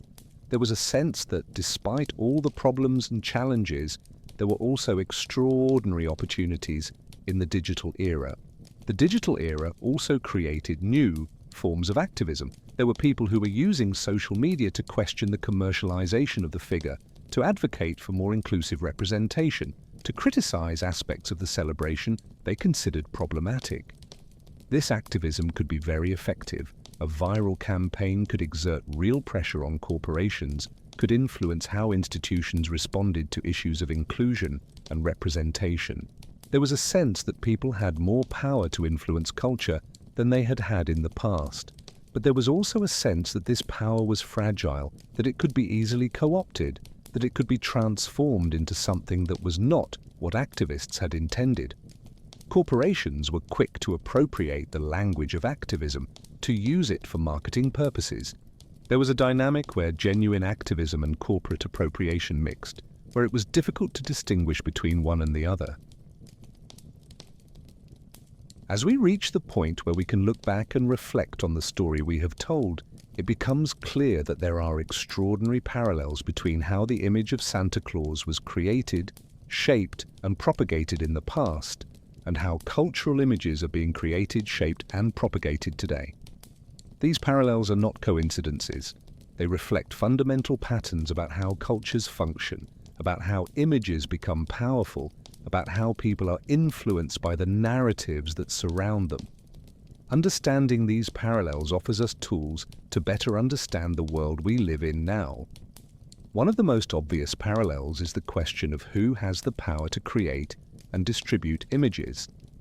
In the 19th century, this power was concentrated in the hands of illustrators, writers, and professional publishers. There was gatekeeping. Certain creators had access to distribution platforms, and others did not. This meant there was a certain control over which images were created and which were widely distributed. Today, this power is largely in the hands of social media platforms and technology corporations. These platforms decide which images are promoted, which are suppressed, which go viral. There is a different gatekeeping, but it is gatekeeping nonetheless. Furthermore, just as in the 19th century there was a concentration of power in the hands of certain creators, today there is a concentration of power in the hands of certain influencers and content creators. These people have millions of followers. They have the ability to influence how billions of people think and act. They have disproportionate power to shape culture. This power is similar to the power that illustrators like Thomas Nast had in the 19th century. The ability to create an image that would become dominant, that would influence how people understood something. Another important parallel is the question of commercialization. In the 19th century, there were concerns about how the figure was being commercialized, about how it was being used to sell products, about how commercialization was affecting the cultural or spiritual meaning of the figure. These same concerns exist today, but on a much larger and much more sophisticated scale. Corporations today have much more sophisticated marketing tools. They have the ability to track consumer behavior, to personalize messages, to influence behavior in ways that are much more effective than was possible in the past. The question of how to balance commercialization with authenticity is as relevant today as it was in the past. People want to participate in cultural celebrations that are meaningful and authentic, but they are also constantly bombarded with commercial messages that try to shape how they understand these celebrations. There is a constant tension between the desire for authenticity and the reality of commercialization. This tension is not new. It is just more intense and more omnipresent than it was in the past. A third parallel is the question of how images become naturalized, how they begin to seem as if they have always existed that way. In the 19th century, the image of Santa Claus was presented as traditional, as if it had deep roots in history, even though in fact it was a modern creation. Today, we see the same process happening with many cultural images.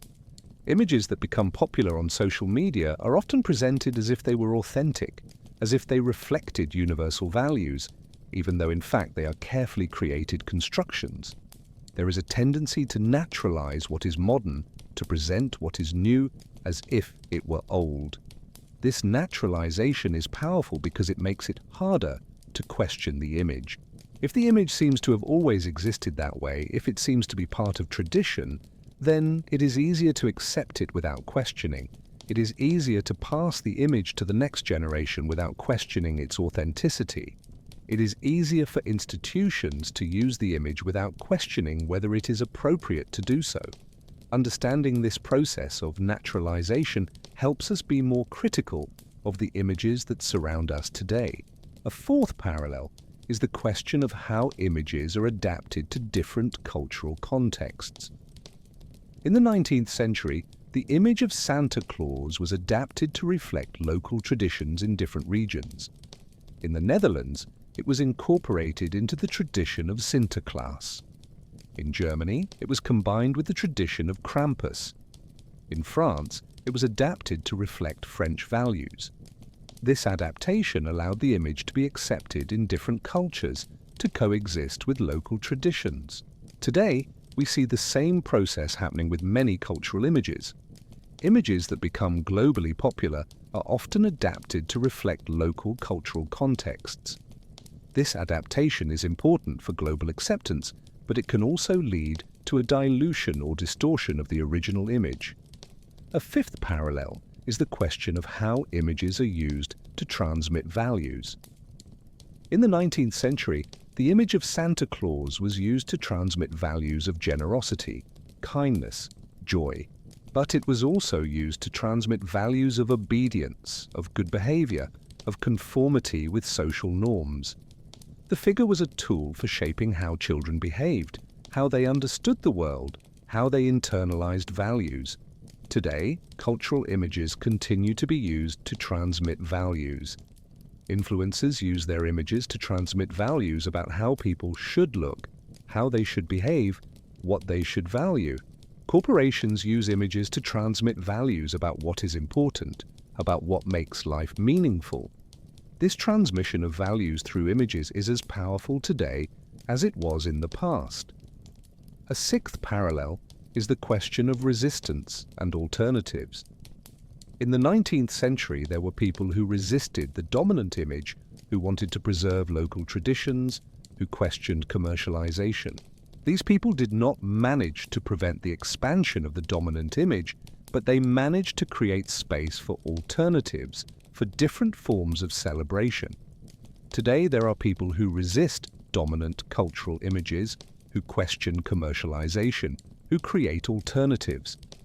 These people often do not manage to prevent the expansion of dominant images, but they manage to create space for alternatives, for different ways of thinking and behaving. A seventh parallel is the question of how images evolve in response to criticism and cultural changes. The image of Santa Claus did not remain static. It evolved in response to criticism, to cultural changes, to new circumstances. When there were criticisms about commercialization, there were attempts to reinterpret the image in ways that emphasized non-commercial aspects. When there were criticisms about representation, there were attempts to create more inclusive versions of the image. This ability to evolve was important for the longevity of the image. Today we see the same process happening with many cultural images.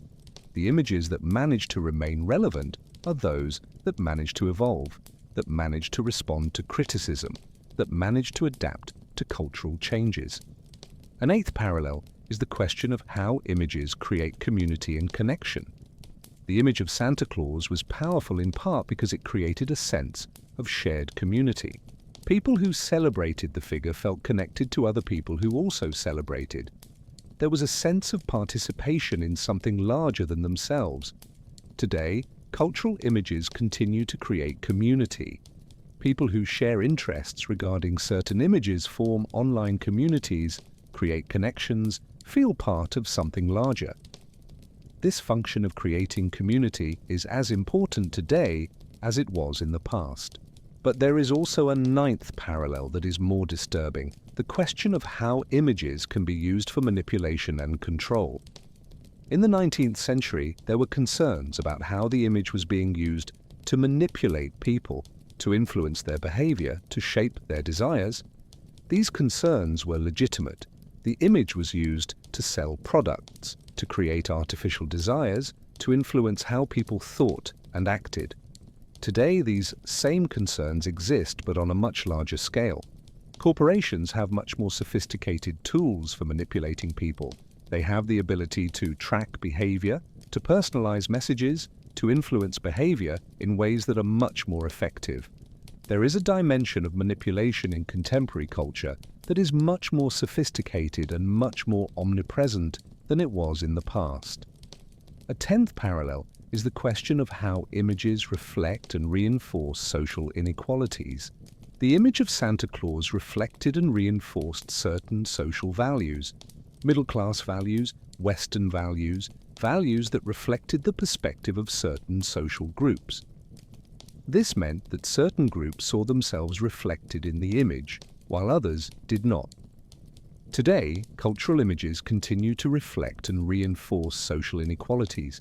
The images we see on social media often reflect perspectives of certain social groups, often groups that have more power, more resources, more visibility.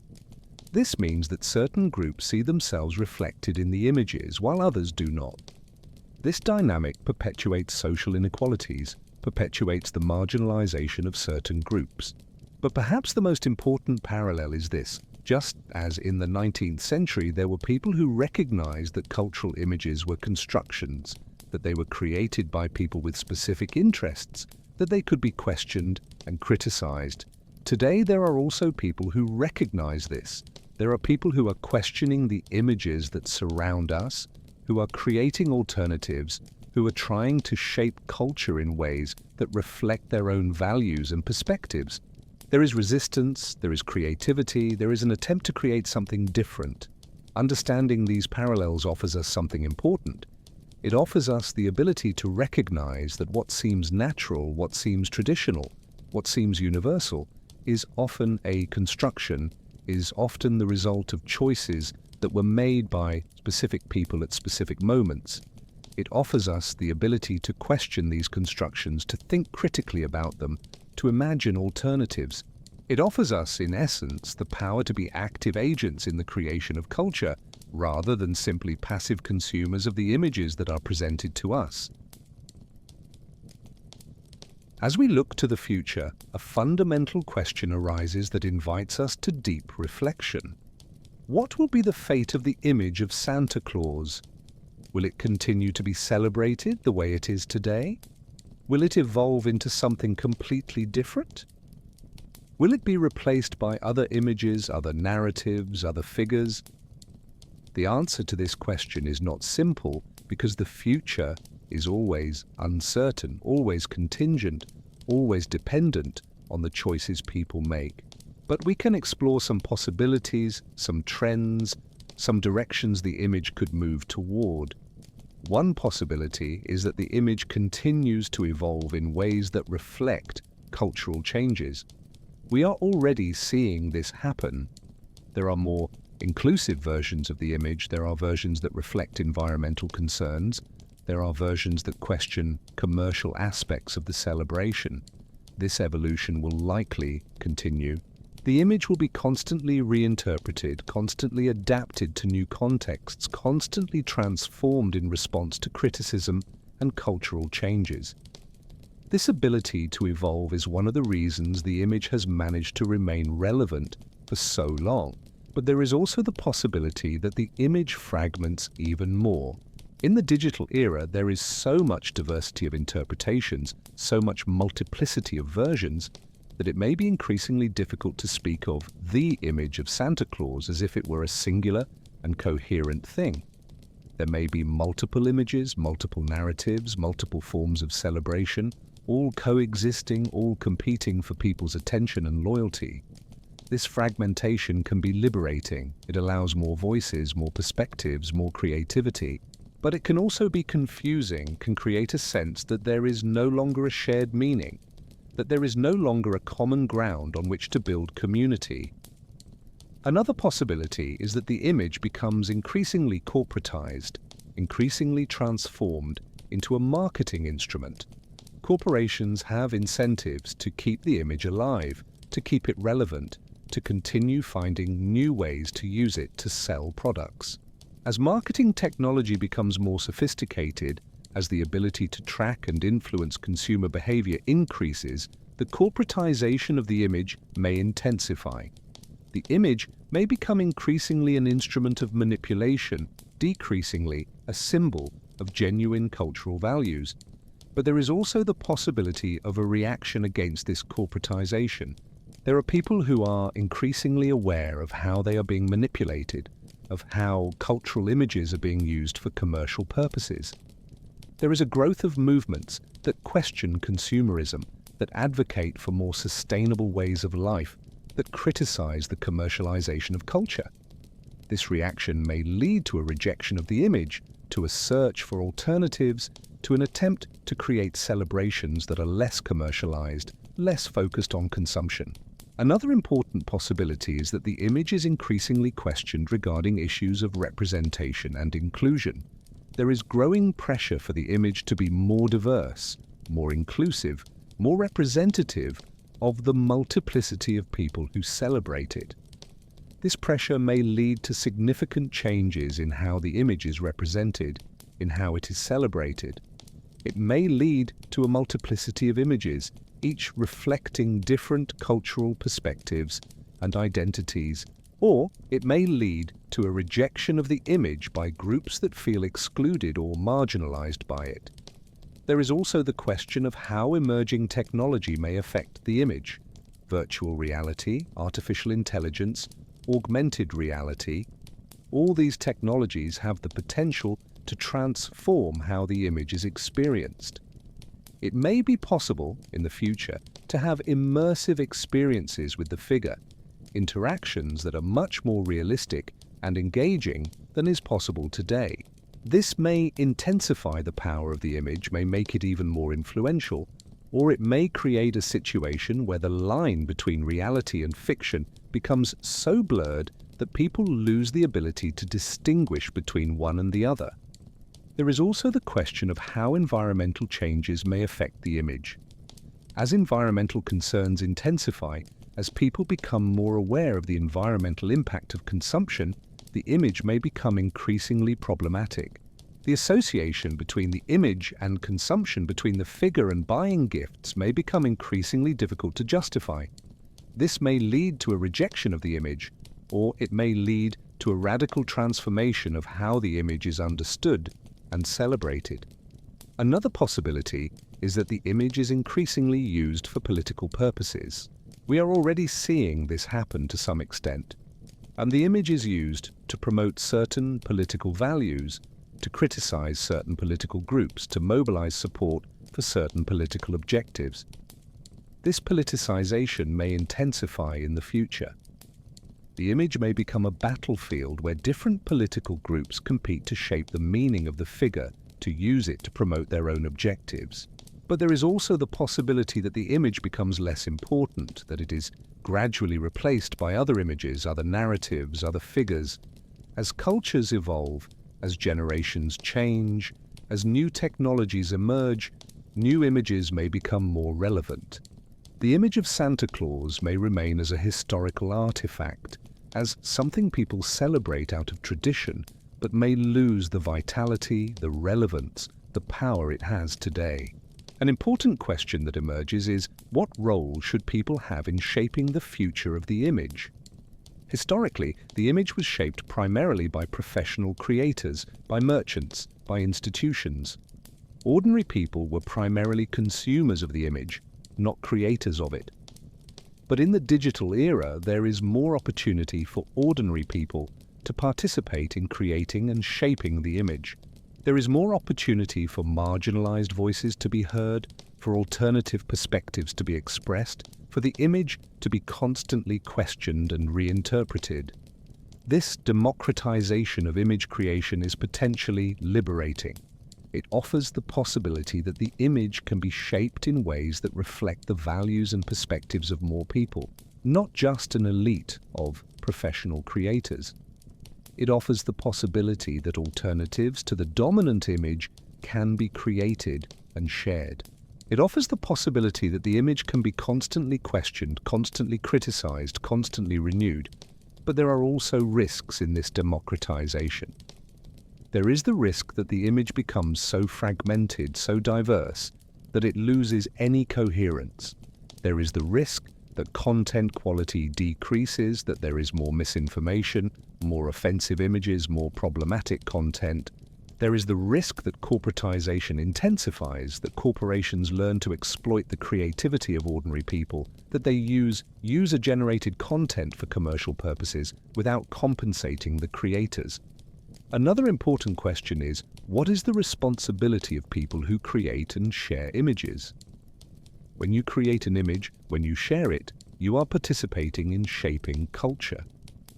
You are influencing how other people think, how they understand the world, how they behave. This responsibility is significant. It means that people who create and share images should think critically about what they are creating, about the implications of their creations, about how their creations may affect other people. But there is also the question of how to balance this responsibility with freedom of expression. People should have the freedom to create and share images that reflect their perspectives, their values, their creativity. But they should also be aware of the implications of their creations, should think about how their creations may affect other people. This balance between freedom and responsibility is delicate, is often controversial. There is also the question of what is the role of institutions, governments, corporations, schools, churches, regarding the image. These institutions have significant power to shape how the image is understood and celebrated. They have responsibility to use this power in ways that are ethical, that are inclusive, that respect the dignity and rights of all people. But often, these institutions use their power in ways that serve their own interests, that perpetuate inequalities, that marginalize certain groups. A fundamental question that emerges is, what is the deeper meaning of the image? What does it really represent? Throughout this journey, we have seen that the image has multiple, often contradictory meanings. For some people, it represents religious and spiritual values. For others, it represents joy and secular celebration. For still others, it represents consumerism and commercialization. For others, it represents tradition and continuity. For others, it represents innovation and change. This multiplicity of meanings is both a strength and a weakness. It is a strength because it allows the image to be meaningful to many different people, because it allows multiple interpretations to coexist. It is a weakness because it means there is no shared meaning, that there is potential for conflict and for misunderstanding. Perhaps the deepest meaning of the image is simply this: the image is a mirror. It is a mirror of how cultures function, of how images are created and propagated, of how people are influenced by the narratives that surround them. Looking at the image, looking at its history, looking at how it has been shaped and transformed over the centuries, we are really looking at ourselves. We are seeing how we create meaning, how we shape culture, how we are shaped by culture. Understanding this dynamic is crucial for navigating the contemporary world. We live in an era where images are created and shared with unprecedented speed. We live in an era where it is increasingly difficult to distinguish between reality and fiction, between authenticity and simulation. We live in an era where images have extraordinary power to shape how we think, how we behave, how we understand the world. But we also live in an era where we have more power than ever to question these images, to criticize them, to create alternatives. We live in an era where more voices can be heard, where more perspectives can be expressed, where more people can participate in creating culture. This power is potentially liberating, but it is also potentially dangerous because it can lead to fragmentation, to confusion, to manipulation. The future of the image of Santa Claus and the future of cultural images in general will depend on the choices people make. It will depend on how people choose to create, share, and interpret these images. It will depend on how people choose to question and criticize these images. It will depend on how people choose to resist manipulation and exploitation. It will depend on how people choose to create alternatives, create new images, create new narratives that reflect their own values and perspectives. We have reached the end of our journey, a point where we can pause, breathe, and reflect on everything we have explored together. Throughout these chapters, we have traveled through centuries of history, through multiple cultures, through conflicts and transformations that shaped one of the most iconic images humanity has ever created. But this journey was not just about the history of a specific figure. It was about understanding how cultures function, how images gain power, how people are influenced by the narratives that surround them, and how each of us has the ability to question, to criticize, to create alternatives. When we began this exploration, we asked a simple question: how does an image become so universal, so powerful, that it seems to have always existed? Now, after exploring centuries of history, we can offer a more nuanced answer. The image does not become universal by chance. It does not emerge naturally from popular traditions. Instead, it is created deliberately through multiple choices made by specific people at specific moments. These people had different, often contradictory motivations. Some wanted to create something beautiful and meaningful. Others wanted to profit. Some wanted to preserve traditions. Others wanted to create something completely new. But despite their different motivations, their contributions converged, creating an image that was so coherent, so attractive, so commercially viable that it managed to become dominant. But there is something equally important. This dominance was not complete. It was not absolute. Throughout the entire history, we have told there was resistance. There were people who questioned the image, who created alternatives, who refused to accept the dominant image. This resistance did not manage to prevent the expansion of the dominant image, but it managed to create space for other forms of celebration, for other interpretations, for other narratives. This coexistence of multiple images, multiple narratives, multiple forms of celebration is something we see not only in the history of Santa Claus, but in practically all cultures, in practically all historical periods. What we learned about the difficulties the creators faced is particularly relevant. They faced the tension between tradition and modernity. They faced conflicts between different visions about what the figure should represent. They faced religious resistance, cultural resistance, commercial resistance. They face questions about authenticity, about representation, about inclusion. These difficulties were not simple to resolve. Often, the solutions the creators found involved compromises, adaptations, reinterpretations. Rarely was there a solution that completely satisfied all interested groups. These same difficulties are the difficulties we face today. We continue to negotiate the tension between tradition and modernity. We continue to face conflicts about what cultural figures should represent. We continue to face questions about authenticity, about representation, about inclusion. The tools we have to deal with these difficulties are different. We have digital technology, we have social media, we have access to information on an unprecedented scale. But the fundamental difficulties are the same. Understanding how these difficulties were negotiated in the past offers us tools to negotiate them better in the present. It offers us the understanding that there are no perfect solutions, that there are always compromises, that there are always groups that feel dissatisfied with the solutions that are found. It offers us the understanding that change is possible, that images can evolve, that new interpretations can emerge. It offers us hope that it is possible to create cultures that are more inclusive, more representative, more meaningful. The parallels we identified between how the image of Santa Claus was created and how cultural images are being created today are extraordinarily relevant.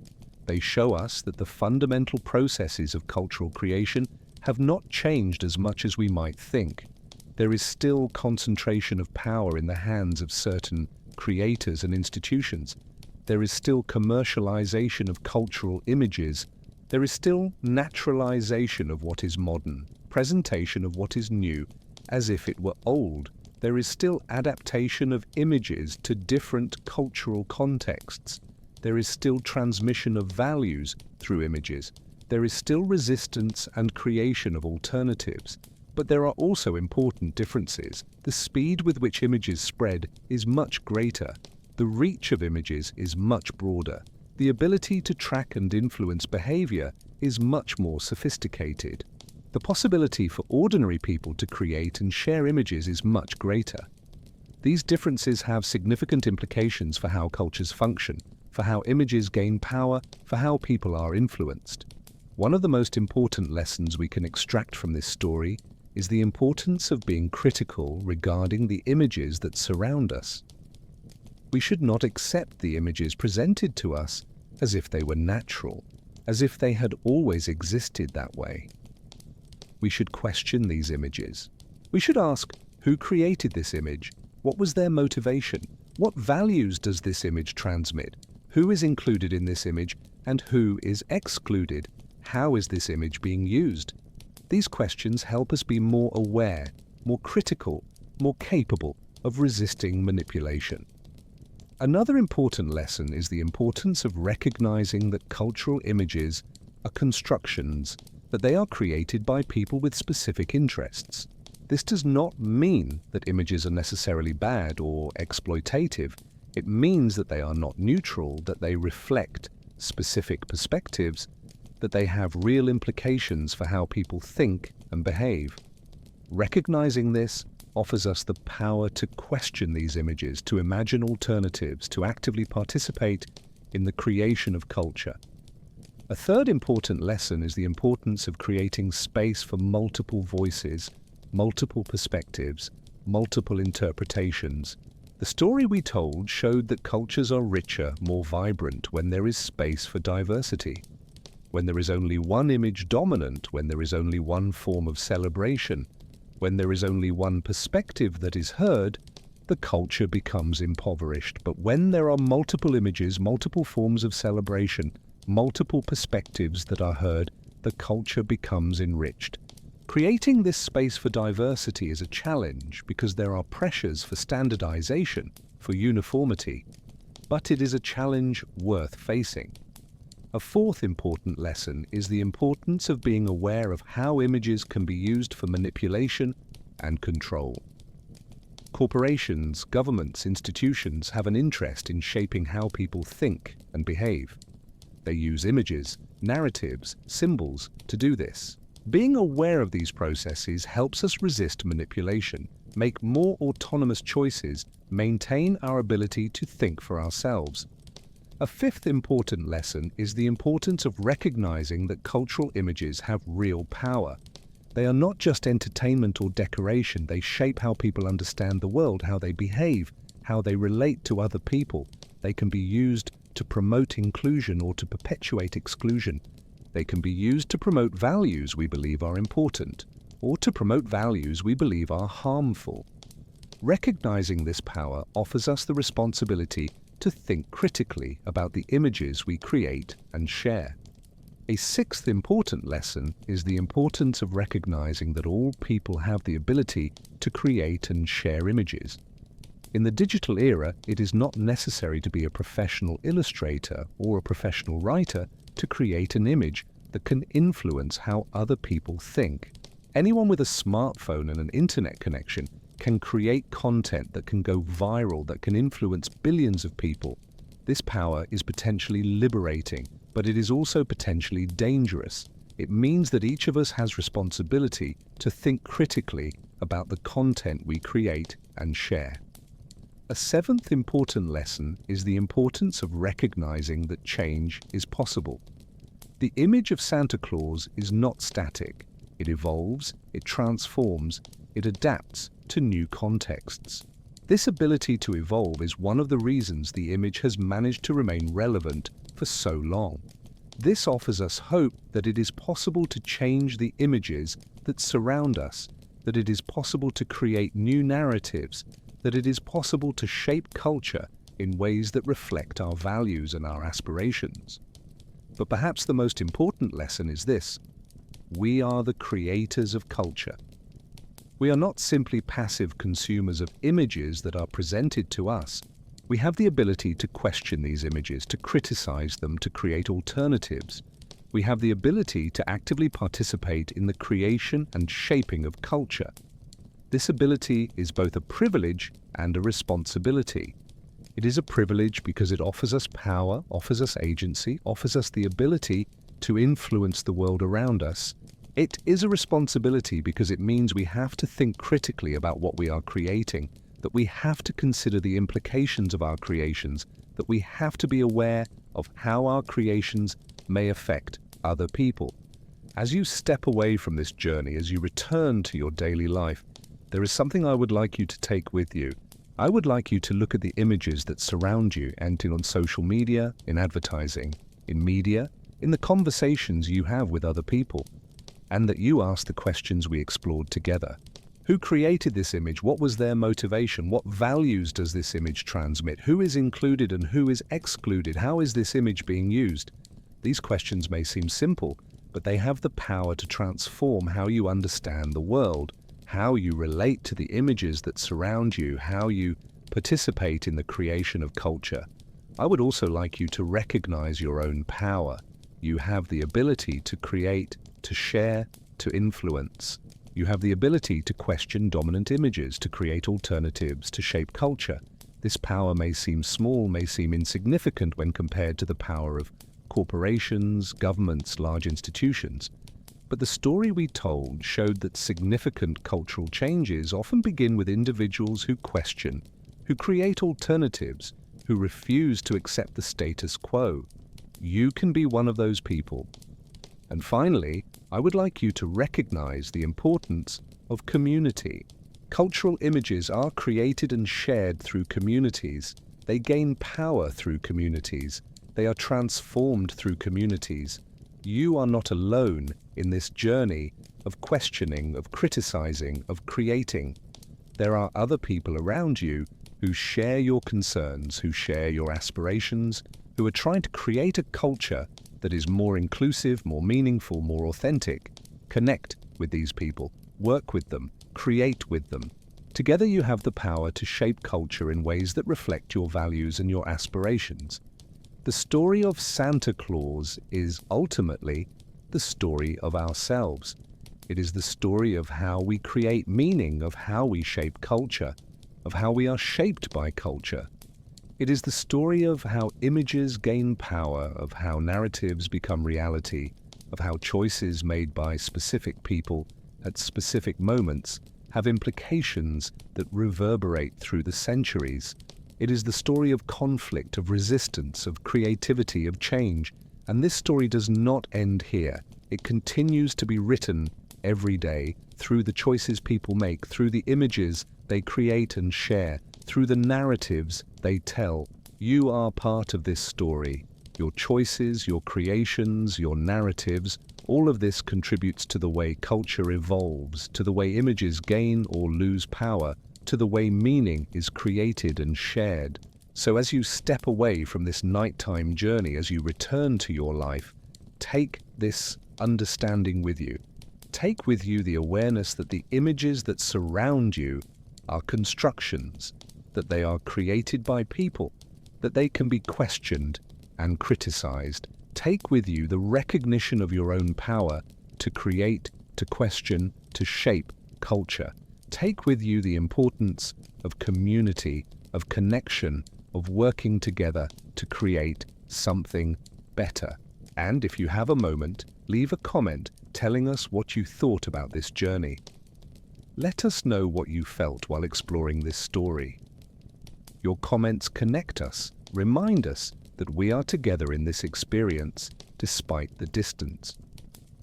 They inspire us to continue telling stories, to continue exploring the images and narratives that shape our world.